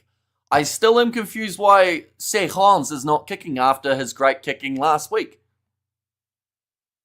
But it has gone over, so it's worked out. Well worked try, says Rodney. Have the French worked the bench better than us yet? Wish All Blacks are all the best. Southern Rugby fan, Southern Hemisphere Rugby fan all the way, says Brett. Sneaking through. Marais. A very dangerous running line. All Blacks in a few years have been bad in the second half, and we want Talkiaho, says Andrew. Well, you might get him in the near future. I don't think that the All Blacks will be too far away from making some changes here. Just like France already have a 29 points to 10 knocked on by France, picked up by Pasilio Tossi. So that is one change that has been made. Also, Ollie Norris on the field. Geordie Barrett chasing after this one, goes into the in-goal area. Oh, almost got there. But it will go right back to where it was kicked from. Another mistake from New Zealand. Starting to have a few more now. It's gone dead. No one touched it, they say. So it will go back to where it was kicked from. And Basilio Tossi. Barrett just not quite able to get the hand to it next few months. There'll be some real good games, says John. And see, I told you France will be like, come on, we can do better. 3 tries for every France score. Says a delta there too. Is it me or is we now asleep? Says, where'd that go? From Lamatasi. Yeah, I think they're making a few errors. Looks like Geordie Barrett now. Just getting back into the centres alongside Bowden, but this one will not be the All Blacks' feed. France have possession. Scrum time 42 metres out from their line. Man, don't roll the R's. Like this, with either Spanish nor Swedish. See, that's where I struggle with the French names because I do get a natural tongue roll from all of the other countries' games that we've covered. Now going off to the left-hand side. Oh. Cam Roygaard does well to make the tackle. It looked a little high. There's an advantage in favour of New Zealand, and they will get the penalty. But how high was that shot from Cam Roygaard? I think we are going to get to see the replay. And we have got there, do your best imitation of a German R, says Marseille. I haven't heard a lot of German, to be honest. Now, throwing this one in for New Zealand. It will be about 40 metres out. And France have, in the past, been a bit of a bogey team for the All Blacks. Well, I mean, up until that game last week, France have beaten New Zealand 3 times in a row. Our prediction, final score, 39 points AB's 13 to the French. Cody Taylor ready to throw it in again. And thanks, Brett from South Africa, and wish you guys a good win. I know Timo stealing your tries up the Southern Hemisphere, says LJA. Now rolling ball. It's halted at the moment, although starting to make 1 or 2 metres. See All Blacks sit 40 out from Le Bleu line. Geordie Barrett back across Bowden. Goes now to Will Jordan, who got shut down early by Sogby. Now Roygaard goes off to Geordie Barrett. And he will kick this one up high. It won't go into the 22. Going up for it was Artie Xavier. It's knocked on, though, Lee Garrick. There you go. There was no tongue roll involved. Now, chance here for Deport Terry. Going to find the gap. And Pasilio Tossi makes the shot. Don't forget, it's our D team. Says Pierre. Now kick downfield from Hastoy. Taken at the back from Will Jordan as Bowden Barrett next to him. It looks like now Amoni Narawa. And in fact, it's Ioane going to be the man who chases after a knock on there. Proctor gets it back for the ABs after the French do drop that one. Ioane plays half, going in behind. Ollie Norris cross to Barrett, sells the dummy. Doesn't sneak through, and there's an advantage now for Cody Taylor being tackled off the ball. And we'll go back for it. Love from South Africa to the ABs. Says DVC and come on the ABs, says Matthew. And now Cam Roycard. Oh, that's a huge shot on Will Jordan. Referee says it was on the shoulder, as long as it wasn't delivered as a shoulder there. Oh no, advantage now coming for offside. Rico Ioane, pick and go, gives it off to Barrett. Moves to 10 metres now from the line for the All Blacks. Roygaard to Holland. Barrett, one more. Savia stepping. Offloads out wide to Taylor, but it was forward. They'll go back for the penalty. And much better performance from the ABs this week. But I won't write off France just yet. And oh my bad. Thought France had the ball, says Glum. Nadi Savi still running around all over the place. Beauden Barrett will be able to kick this one into the corner once more, and perhaps another rolling maul try to be on the cards for New Zealand. Cody Taylor has already scored once off one. And it was forestry and soccer and tennis. When I lived there 22 years ago, says I see you. I didn't hear you properly. Want the All Blacks to win as a neutral fan, says Gloob there. Rico is a disaster. That was a good pick and go, was it not? Got it to Beauden Barrett, who moved within 10 metres of the line. Now Cody Taylor. Ready to throw it on. Rico starting to look dangerous, says Rodney. Another try coming up. I think they won't be a miler. I think this time backline movement out to Narawa could be the way to go, unless the rolling maul is just too effective and they get over with this move from the get-go. Cody Taylor receives the ball at the back of the rolling maul. Being told to use it once. Through the middle. Now back across Geordie. Barrett straightens. Offloads to Billy Proctor, who is 1 inch away from the try line. Roygaard again. Going back across this time. Basilio Tossi trying to wrestle his way through. Roygaard off to the right. Beauden Barrett goes to Will Jordan, who didn't need the pass on the outside. And he scores yet again in the All Blacks kit.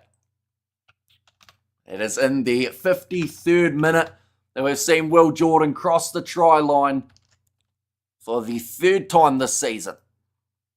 And also over there, that's a great try.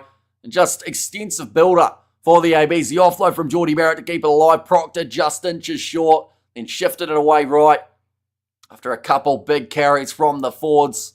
Go Will in Eden Park is becoming predictable. Perhaps it should be renamed South Park. Said Mumbo Jumbo. I mean, it would make sense if it was named North Park, but Will Jordan, the young stud on your mate, says Lamatasi. And see, Rico, that's how it's done, says Crimson. What did Rico have to do with that play at all? Like, Rico, if he was on the wing, means he shouldn't have touched that ball, which he didn't. Oh, look at that fantastic try by Jordan, says Prasan there. AB's making rugby look easy, says Jimbo and Bravo All Blacks, says Alberto. And there's where you're suit and tie today, Hamish. Well, it's hiding. The hoodie's quite nice to be able to wear. Well, Jordan just sneaks through. We see now Duplessis Karefi going to make his way onto the field as well.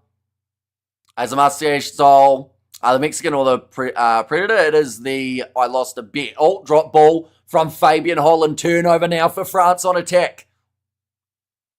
Now Cameron Walkie, pick and go. Another offload, Lee Garrick. Short ball to Taufa Fanua, but in a very good position on the field now for the French. Lee Garrick, back across to the left-hand side. Now, another way of shifting it out. One more pass. Great low tackle by Amoni Narawa. Beauden Barrett hit the ground hard when trying to attempt that tackle too. Two-man tackle from Norris, as well as Tui Pelotu. Oh no, in fact it was Savia. Now 5 metres still, and Savia gets in there. Gives away the penalty though, not rolling away quick enough. 4 is still on the wrong side. That goes against Tui Pelotu. And update the score, please. One moment. We'll shake our mouse around a little bit and see whether or not. I think it's good now. My wife has just come home and re-woke me after the New Wales actually won a game. They did indeed. They did very well. They sat pretty similar to how they did the last time they played Japan at halftime, but they finished it this time. Now chance here for France again. 3 metres out, Legaric going to the replacement tie head. And backwards well was Montagna. Although they haven't stopped him, he's over the line. He might be held up though. Referee says held up. And it will be the goal line dropout for the All Blacks. Back line needs a reshuffle, says Crimson. And Le Bon squad, says David there. I think it might have been Jordie Barrett who got underneath that ball to stop it from being grounded. So what's your reshuffle then, Crimson? In that regard, it's so close to the ground. In the end for Joshua Brennan. But didn't quite work out. Now chasing after this one. Rieko Ioane tackles Adesogbe towards the try line, forces him out. And the All Blacks now have the line out. Jordan is the ruthless baseliner, Jordie Barrett, says Crimson. The All Blacks, the tactic was to try and work them into touch off the 22, and that is exactly how it's gone. But now line out steal for the French. There's a knock on though. Go back for the original knock on from Fabian Holland. And lucky the French could have scored, says Matthew. And keep going, AB, says Couture in there. And also, how about Fiji beating Scotland? Who was predicting that? A lot of people, only because Fiji came in as the favourites for that contest, and that was due to Scotland missing some of their players. Showing a couple Las Vegas Raiders in the stands. And it's I don't think it's a try. Well, have to check upstairs, says the What's Up Guys podcast. And also, we have got there... One Man for Life until you visit Mount Maunganui in Samawai. Says, I see you. AB's goal line defence superior. I think both sides have actually, I know that France have conceded a few tries, but early on the goal line defence was thoroughly impressive. Big shot from Proctor. Drives Adesogbe backwards and the counter ruck, and the All Blacks get the penalty. Huge hit from the AB's number 13. And let's go, boys. I would need more from you. Your country demands it, says Lamatasi. Joining the ruck incorrectly gets the penalty that goes against France. Jordie Barrett still bleeding out his nose. Using the white collar to wipe it away. That won't quite work. Beauden Barrett. Getting this one into touch around the halfway line. When is the next game? Or where is next week's game taking place? It is at FMG Stadium. But Proctor reading that one, finding Adesogbe early. See Rieko, that's how you play number 13. Rico's not playing number 13. He's out on the wing. Now line out throw for Samasoni Taukiaho. Okay, too much of a squeeze of the gap in between the lineouts. And go on, All Blacks finish him, says Shane. Awesome tackle, Proctor. Says Matthew there as well. Are you going to live stream the Warriors tomorrow? Probably not. We have still got the matches taking place later on tonight. The AU-NZ combined team taking on none other than the British and Irish Lions. Can you move around in your chair like an All Blacks? Like an All Black, thanks for your commentary. I mean, I'm on a stagnant chair. There's no wheels or no rotation on it. So it would be all me if I was to spin around. We have got the clear that bench, New Zealand, says Kirk. Now going back across to the left-hand side. Bounce pass there. And now going towards the sideline, Gaeton kicks it out on the full. Ario's terrified of high balls, says Crimson. I feel like even if that guy has a good game, no one's going to give him credit, are they? Just that deep in it. A little bit similar to someone like an Owen Farrell. Now, even if he plays well, no matter what, people go, yeah, but we don't like you. Because, honestly, Ioane's been pretty solid out there today. But you wouldn't think it. One moment at a time, AB, says Couture. Another change being made. Samapeni Finau, he'll make his way on for Patrick Tuipulotu. So I would say Vai will now transition into the 6. Please shut me up, I'm subbed, says Ronaldo fan there. I love the Tash Brew, says Justice Ava, welcome in. And yeah, it was due to South Africa not winning by a big enough margin last week. Beauden Barrett tries to chip in behind. Awkward bouncing one. Ioane chases. And a great last-ditch tackle made from Gaeton. Moni Narua trying to step through. And French have done whatever momentum they've needed. Has been put down, says Titanium. Now Roygaard across to Basilio Tossi. 10 metres from the try line again. Fabian Holland. He's lurking around the side of the breakdown. He wouldn't mind to carry this close to the line.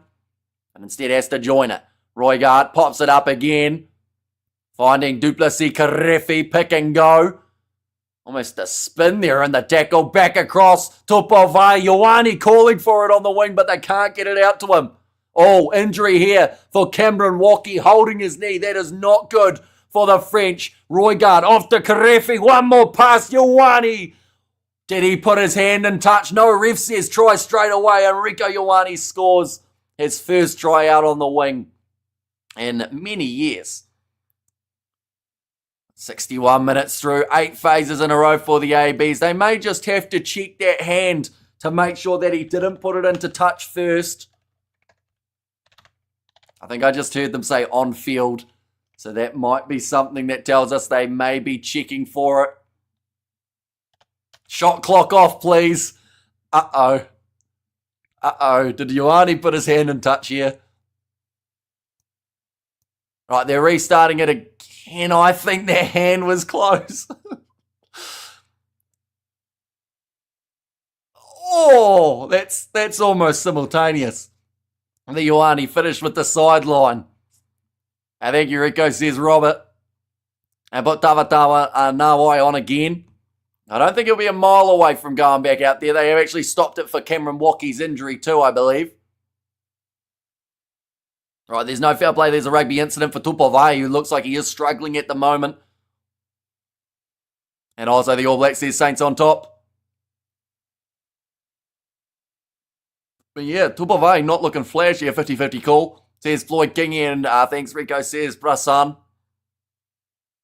Right, they're just showing it again for the Tupovai. Oh! That was rough. So Tupovai's Tupovai's head, hit Cameron Walkie's knee as he was running, and it hyperextended Walkie's knee. Vai has to go off for an HIA. Surely he took a knee to the temple. Rico didn't get wrapped up for once. Says Crimson, and Evan Love New Zealand says Luca there. And now Bowden Barrett from the sideline and walking the outs. Yeah, that's a bad one for both men. Tupovai, though, I would be surprised if he can continue. I do see that Christian Leo Willie is walking around in back play as he was the replacement that got taken off for, or the man who got taken off for Duplessis Karefi. Bowden Barrett brings it round and it goes over. Just having the distance on it. 43 points now to 10. Phil and Rob French should have fielded their best, says Titanium. Do you know what Raiders were in the crowd? They had their names up, but I cannot remember, unfortunately. I think if not TMO today, tries are on fire, says Aloy. And looks much better. Nice New Zealand, says Berry. Now kicked off. Fabian Holland takes it. Cortez Ratama also has made his way onto the field. That is to replace Cam Roygaard, who once again has had a very busy game. Good running from Duplessis Karefi. Makes a few extra metres, and the penalty going the way of New Zealand. Will you commentate Junior Box on Monday? We certainly will be, as well as New Zealand versus France in the under-20s. We'll be covering both of those games on the channel. And Tavatava Nawai send them off, says Katurv. Send them on. And just as a side curiosity, what's the full name of that hill in Hawke's Bay? No idea, to be honest. So try line crossing says it all. The ABs are back with a bang. Keep it coming, boys. And people saying Ioane is bad are at home on the couch. I see there from Tanoa. But yeah, he's had a very good game today, I feel. He's been chasing the ball a lot harder on those wings. He scored a try. He's made a couple crucial tackles and some great defensive reads. I don't think you can criticise him too much for the way he's gone today. Leo Willie, he is onto the field. That is for Tupovai, who has gone off for the HIA now. And New Zealand can break 50, says Xander. This is better. Send the French team with nothing, says Sai. And man of the match. Oh. Man of the match is kind of tricky. But this one, Adi Savia, was it? No, in fact, it might have been Sabasoni Takiaho to get penalised. Oh no, illegal clean-out from Duplessis Karefi. He is just asking the question. Didn't see a clear latch, says Christoph Ridley, but he saw the clear penalty in that case. And Bowden well, says Amanda. And come on the TMO, says Fleshin. And good old Rico, he's our man. If he can't stuff it up, no one can, says Jason. And bring on the Rugby Championship. AB's on a different level, like old days, says Bella. And Holland as well. Holland's been good. He's had 2 knock-ons just recently, which I think might hurt him a bit. Right, Timothy Tavanawai for debut number 2 in this contest as Barrett will make his way from the field for the last 15 minutes of this contest. Bougaret now to throw it in for the French nicely. How is Waki still playing? His knee went backwards. But now attack and run for from Barassi. Roygaard for me, says Lyle. That's probably a fair shout. Roygaard has had a step-up kind of performance at number 9. Wherever there are All Blacks 57 is a prediction there. It could happen 2 more converted tries, although the French are only sitting 10 metres out from the line. Savia onto the ball, and they win the penalty there. And the breakdown once more. Ethan de Groot has also been good in this test series, isn't it? He's done all right. He didn't get as many scrums, I don't think, as he would have liked. One moment, I'm about to sneeze.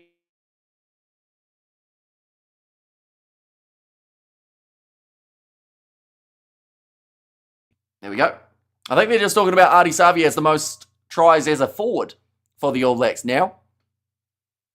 And geez, when you think that of the other 10 players not available, it's a scary side.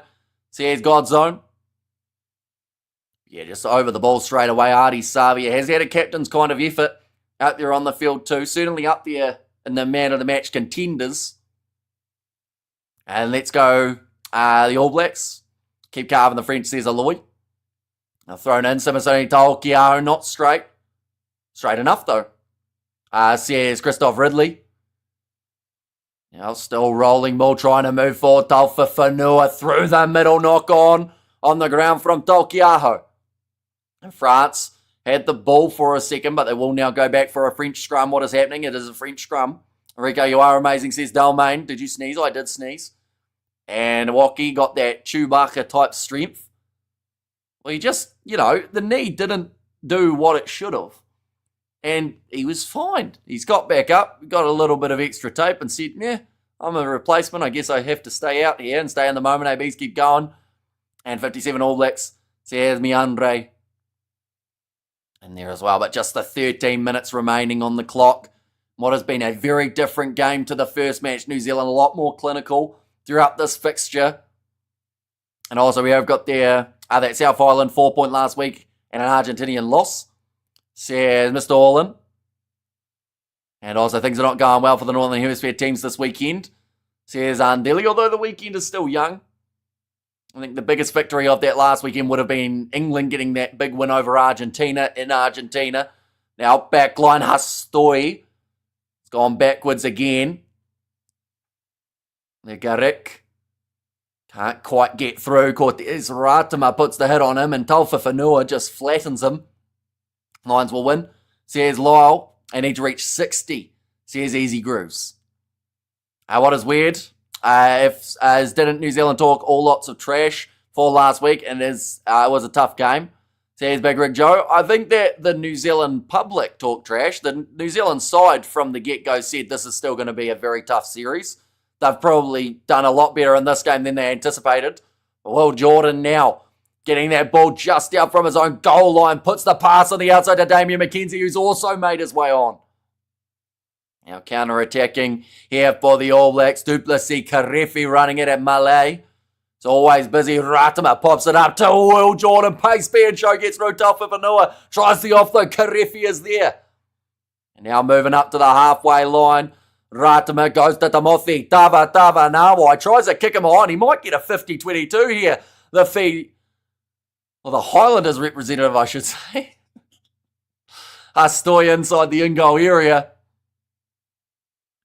And it will now be a goal line drop out. The Springboks will be the real test, says Francis. And try time for the All Blacks, says Aloy.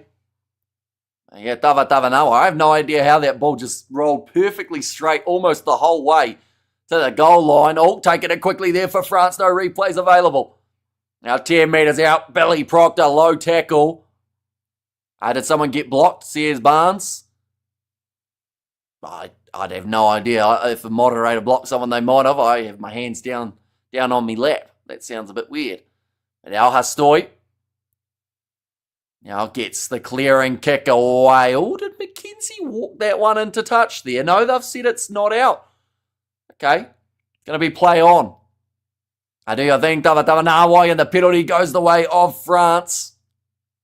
And Jordan has yet a try per test match. Yeah, he's pretty much there, I believe, which he always has been roughly. Are the French going to take the knock on the rankings after this game? They certainly will. Now Rieko Ioane offloads to Karefi, who's had it slip through his fingertips. So New Zealand will move up to 91.72 on the rankings. France will drop minus 0.74, which does mean that England, if they get themselves to win over Argentina by a large margin, they will just be right on the heels of the French heading into next week.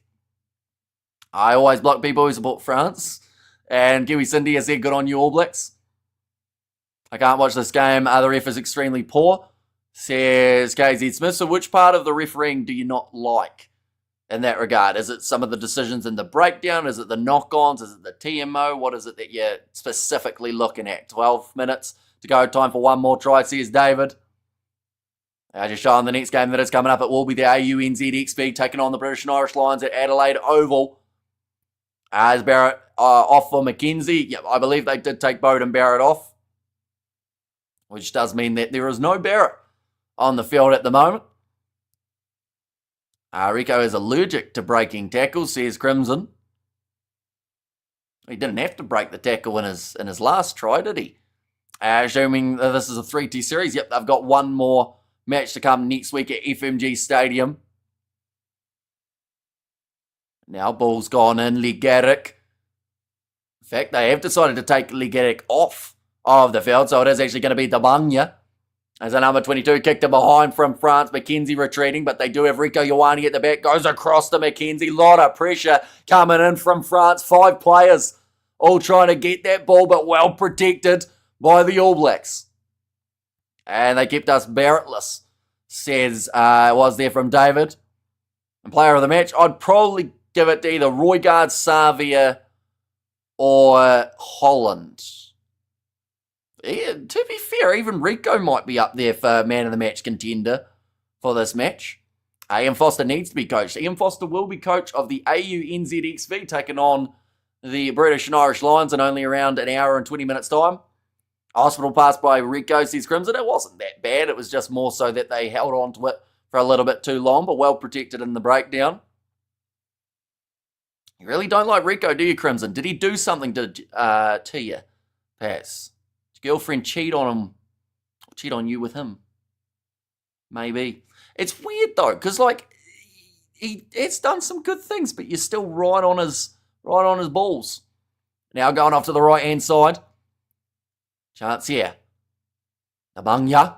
Oh, big shot. Again, that time it was actually Montagna. He got that one, and come on, All Blacks finished strong, nothing wrong with Rieko, says John. Yeah, I think he's done all right in this game. He's actually probably had one of his better games for the All Blacks in quite some time. And people still don't like him. Now Christian Leo Willie trying to turn it into a rolling ball. Being a one-eyed AB supporter, I don't like any decisions that the ref makes against us, says Ian. And also Scott Robertson still watching questionable material on his laptop. Now, someone's boot's gone flying. I think that is one of the French players. Maybe need 50 before the next game. Serious ball right low. Says Lamatasi, I want that Eden Park record. Says Mula. Tackle from Taukiaho. I believe that is actually the starting 4 who stayed down. And Hastoy passes on the outside to Atasogbi. Oh, huge hit from Will Jordan. France have not given up yet. They are still trying to find that one last try in this contest. It's not hard to look good, though. I mean, everything is going well in terms of Rieko. Says Godzone. But he still has looked good. You know, like, we should take the good with the bad because, you know, people seem to find plenty of bad. But, you know, if a side's looking good and Rieko is looking good out there on a good-looking side, it's a good thing, isn't it? We have got there, Rieko played well today. He's stepping up, says Daniel. I've got my hand on my lap. There's game 2, Hamish says Ian. Can't wait for the Box versus the All Blacks. That will be the real test where both teams stand. Nabies deserve to hit the 50, although they've given away another penalty, which does mean that France, about 7 metres out, will have the rolling maul. How long has it been since the All Blacks scored a try in the last quarter? Was it November that they managed to get one?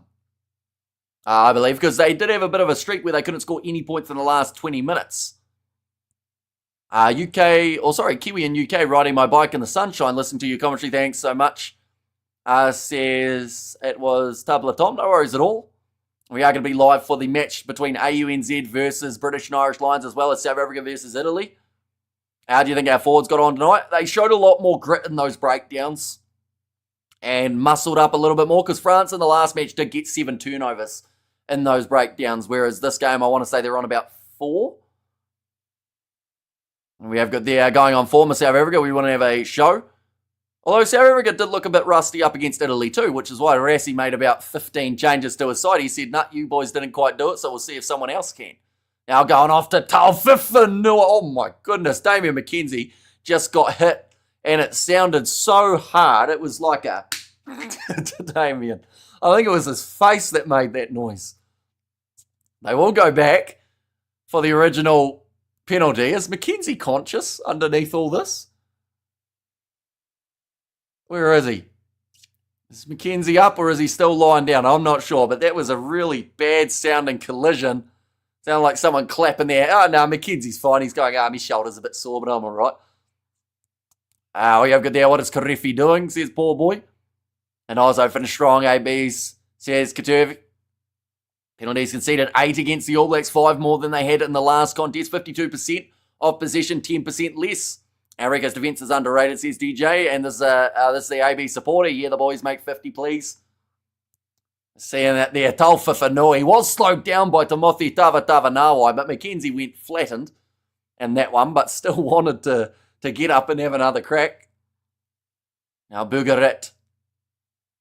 France have had all the attack throughout the last maybe about 6 or so minutes thrown in this time. Boucheton winning it. Still trying to roll it forward. Not really going anywhere. Although breaking off the back there for Bugarit, and he is tackled by McKenzie and Ratama, looking both ways. Now to the right, almost held up, just 1 metre short. Looks like a pick and go about to take place. Ratama's trying to defend it. That's not going to go too well. He's one of the smaller players out there on the field, and the try is scored by the French, keeping the low body position. And it is Josh Brennan who does manage to score it. Oh, he's got a bit of a limp going too. Maybe a bit of cramp there. But Brennan on debut. A score in the 77th minute. Go like that, and there we go. We have got there Tomu has said, "Hey bro, what can we do to help you with your channel?" As in like the actual behind the scenes stuff, or just in general, like just watching these streams is always greatly appreciated. Be sure to leave a like and subscribe if you guys haven't already. We have got there, what is your problem with Rico? Says Aloy. I thought he's played well in this game. So, no real problems here. And Go Ioane, don't worry about the haters. Says FBI. And Stoy adds the extra 2. Now makes the score 43 points to 17 in general. So yes, yeah, liking and subscribing, of course, does help out massively. And what streaming service are you using to watch the game in the USA? I'm in Arkansas. I believe it's on Flow Rugby as the option. I think Rugby Pass, NZ Plus also have these games depending on where you are in the world. Now, kick downfield. I do some behind the scenes. Behind the scenes of what we do is very boring. I'll just admit it. Like, outside of the streams, I'm pretty much just researching stuff, editing. That's about it. It's not really exciting. What is the time? It says Marsha currently 78.5 minutes through in this matchup. A knock-on coming from Leo Barre, though, so it does mean that there is one last chance for New Zealand on attack. Another excellent commentary, Amish, says Tony Muir. Thank you very much. We have got another match just around the corner. The AU-NZ team taking on none other than the British and Irish Lions. And back to a 26-point lead again. says Beekeeper. We need New Zealand in our box at their best for the 6th of September. And I want 50, says Shane, and they've got the potential to do so. One last play with 1 minute remaining. Now just showing next week the game taking place at FMG Stadium in Waikato. We are going to be covering that one on the channel. Great commentary, thanks a million, says David. France D team, says Leroy. And the French team going down 0.74 on the world rankings now, putting them closer to 5th place heading into that Rugby World Cup draw. Timothy Tavatavanaawai, tackled by Adasogbi. Now pick and go from Adi Savia. He would love nothing more than to get that 50 on the score sheet. Tavatavanaawai, pick and go again. France hold him up. Eventually wrestles the ground, pick and go there from Christian Leo Willie. Trapped in there is the call from the referee off to Sama Benefi now. Ratama gets it away. I believe it was Fabian Holland, was it? Oh no, that time it's Ollie Norris, but Holland is still out there moving around. McKenzie with a short ball to the Mothi Tavatavanaawai. 10 metres out. Ratama with a pick and go. Thought about the offload. Might have knocked it on the ground. Yes, he does. And that will be the end of the contest. 80 minutes of rugby. 60 points of scoring and 43-17 the end score in match number 2. So New Zealand have won the series heading into the 3rd match. Are we going to see drastic changes for these two sides? I would say yes. About France, we will see quite a bit more in terms of that rotisserie. And did Vahi pass the HIA? He did not return back out onto the field, so I would say he may have failed it, which is a big shame for New Zealand, as that will mean that they are missing him as well as Scott Barrett for that next test match. AB's looked great, well done, says Heaney there, and well done AB's, great game from every one of them. And also Bravo, the AB's, a ball Ratama came on and got the worst quality ball at the ruck. Says Freshman, and congratulations AB's, thanks Amish, see you for the next one. Says Sakabula, I predicted it would be way closer. See, I went by 20 in the end, so I was a little way away from getting it correct. I was thinking 32-27 from Big Rig Joe.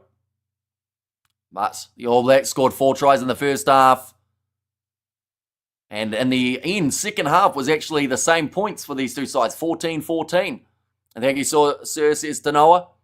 And really relieved after today's result. A big confidence booster for the ABs, says Prasan. And there too. But it is a big win for New Zealand. They get the win by more than 16, which does give them maximum possible points in the World Rugby rankings. We will see it there, plus 0.74. Now just the 1.06 behind South Africa, who do sit in that number 1 position. And thanks heaps, says LGA, and thanks Rico for not playing bad like usual, says Jason. And maybe our Koi will get a shot next weekend. There's honestly a chance. If they lose Tupavai and they lose Scott Barrett, they may need Koi as the replacement off the bench, I would say. But you can still play Finau if they really needed to in that position too. He can come on as a lock if needed. Thanks, Amish. Says Robert, and thoughts on the gameplay from both teams between 1 and 10. I think New Zealand were probably a solid about 7 or 8 throughout this game. They still had their fair share of errors, but they were able to be a lot more clinical when it came to the attack. And then in regards to France, honestly, I'd still give them a solid 4 or 5 for this game. It wasn't quite the performance that we saw in the first game, but I do think that when you look through at this team compared to the first match, Galtier will definitely say that first team, you've got Gilliard, you've got Fiku, you've got Villiers, Fisher, all those guys I would say would have done quite well in this contest, but once again, are all getting taken out of the lineup for this one. And bye guys, thanks for the commentary. Says Marseille. And also great work, Hamish. Always on point commentary. Says Bella, and free Hungy and Waimeti tonight. Coming down, y'all. And thank you for the shout out, says Ronaldo fan. And they're doing thanks for the stream, Kiwi Lad. I think this is the best team, or best time for the debutants and new faces in the ABs to step up and consolidate their place, says Prasan. And also, you did such a good job in commentating this. And the next game we are going to be doing is only in around 40 minutes time, when we will roughly be starting that next live stream, and that is between AUNZ and their game up against none other than the British and Irish Lions. And well done, ABs, and thank you very much again, Hamish. Here's Kiwi there. Yeah, thank you all very much for tuning in. If you did enjoy, of course, be sure to leave a like and subscribe to the channel. Like I said, still plenty more games coming up later on tonight, including South Africa versus Italy as another one to keep an eye out for. But yeah, I will see you all for the next one.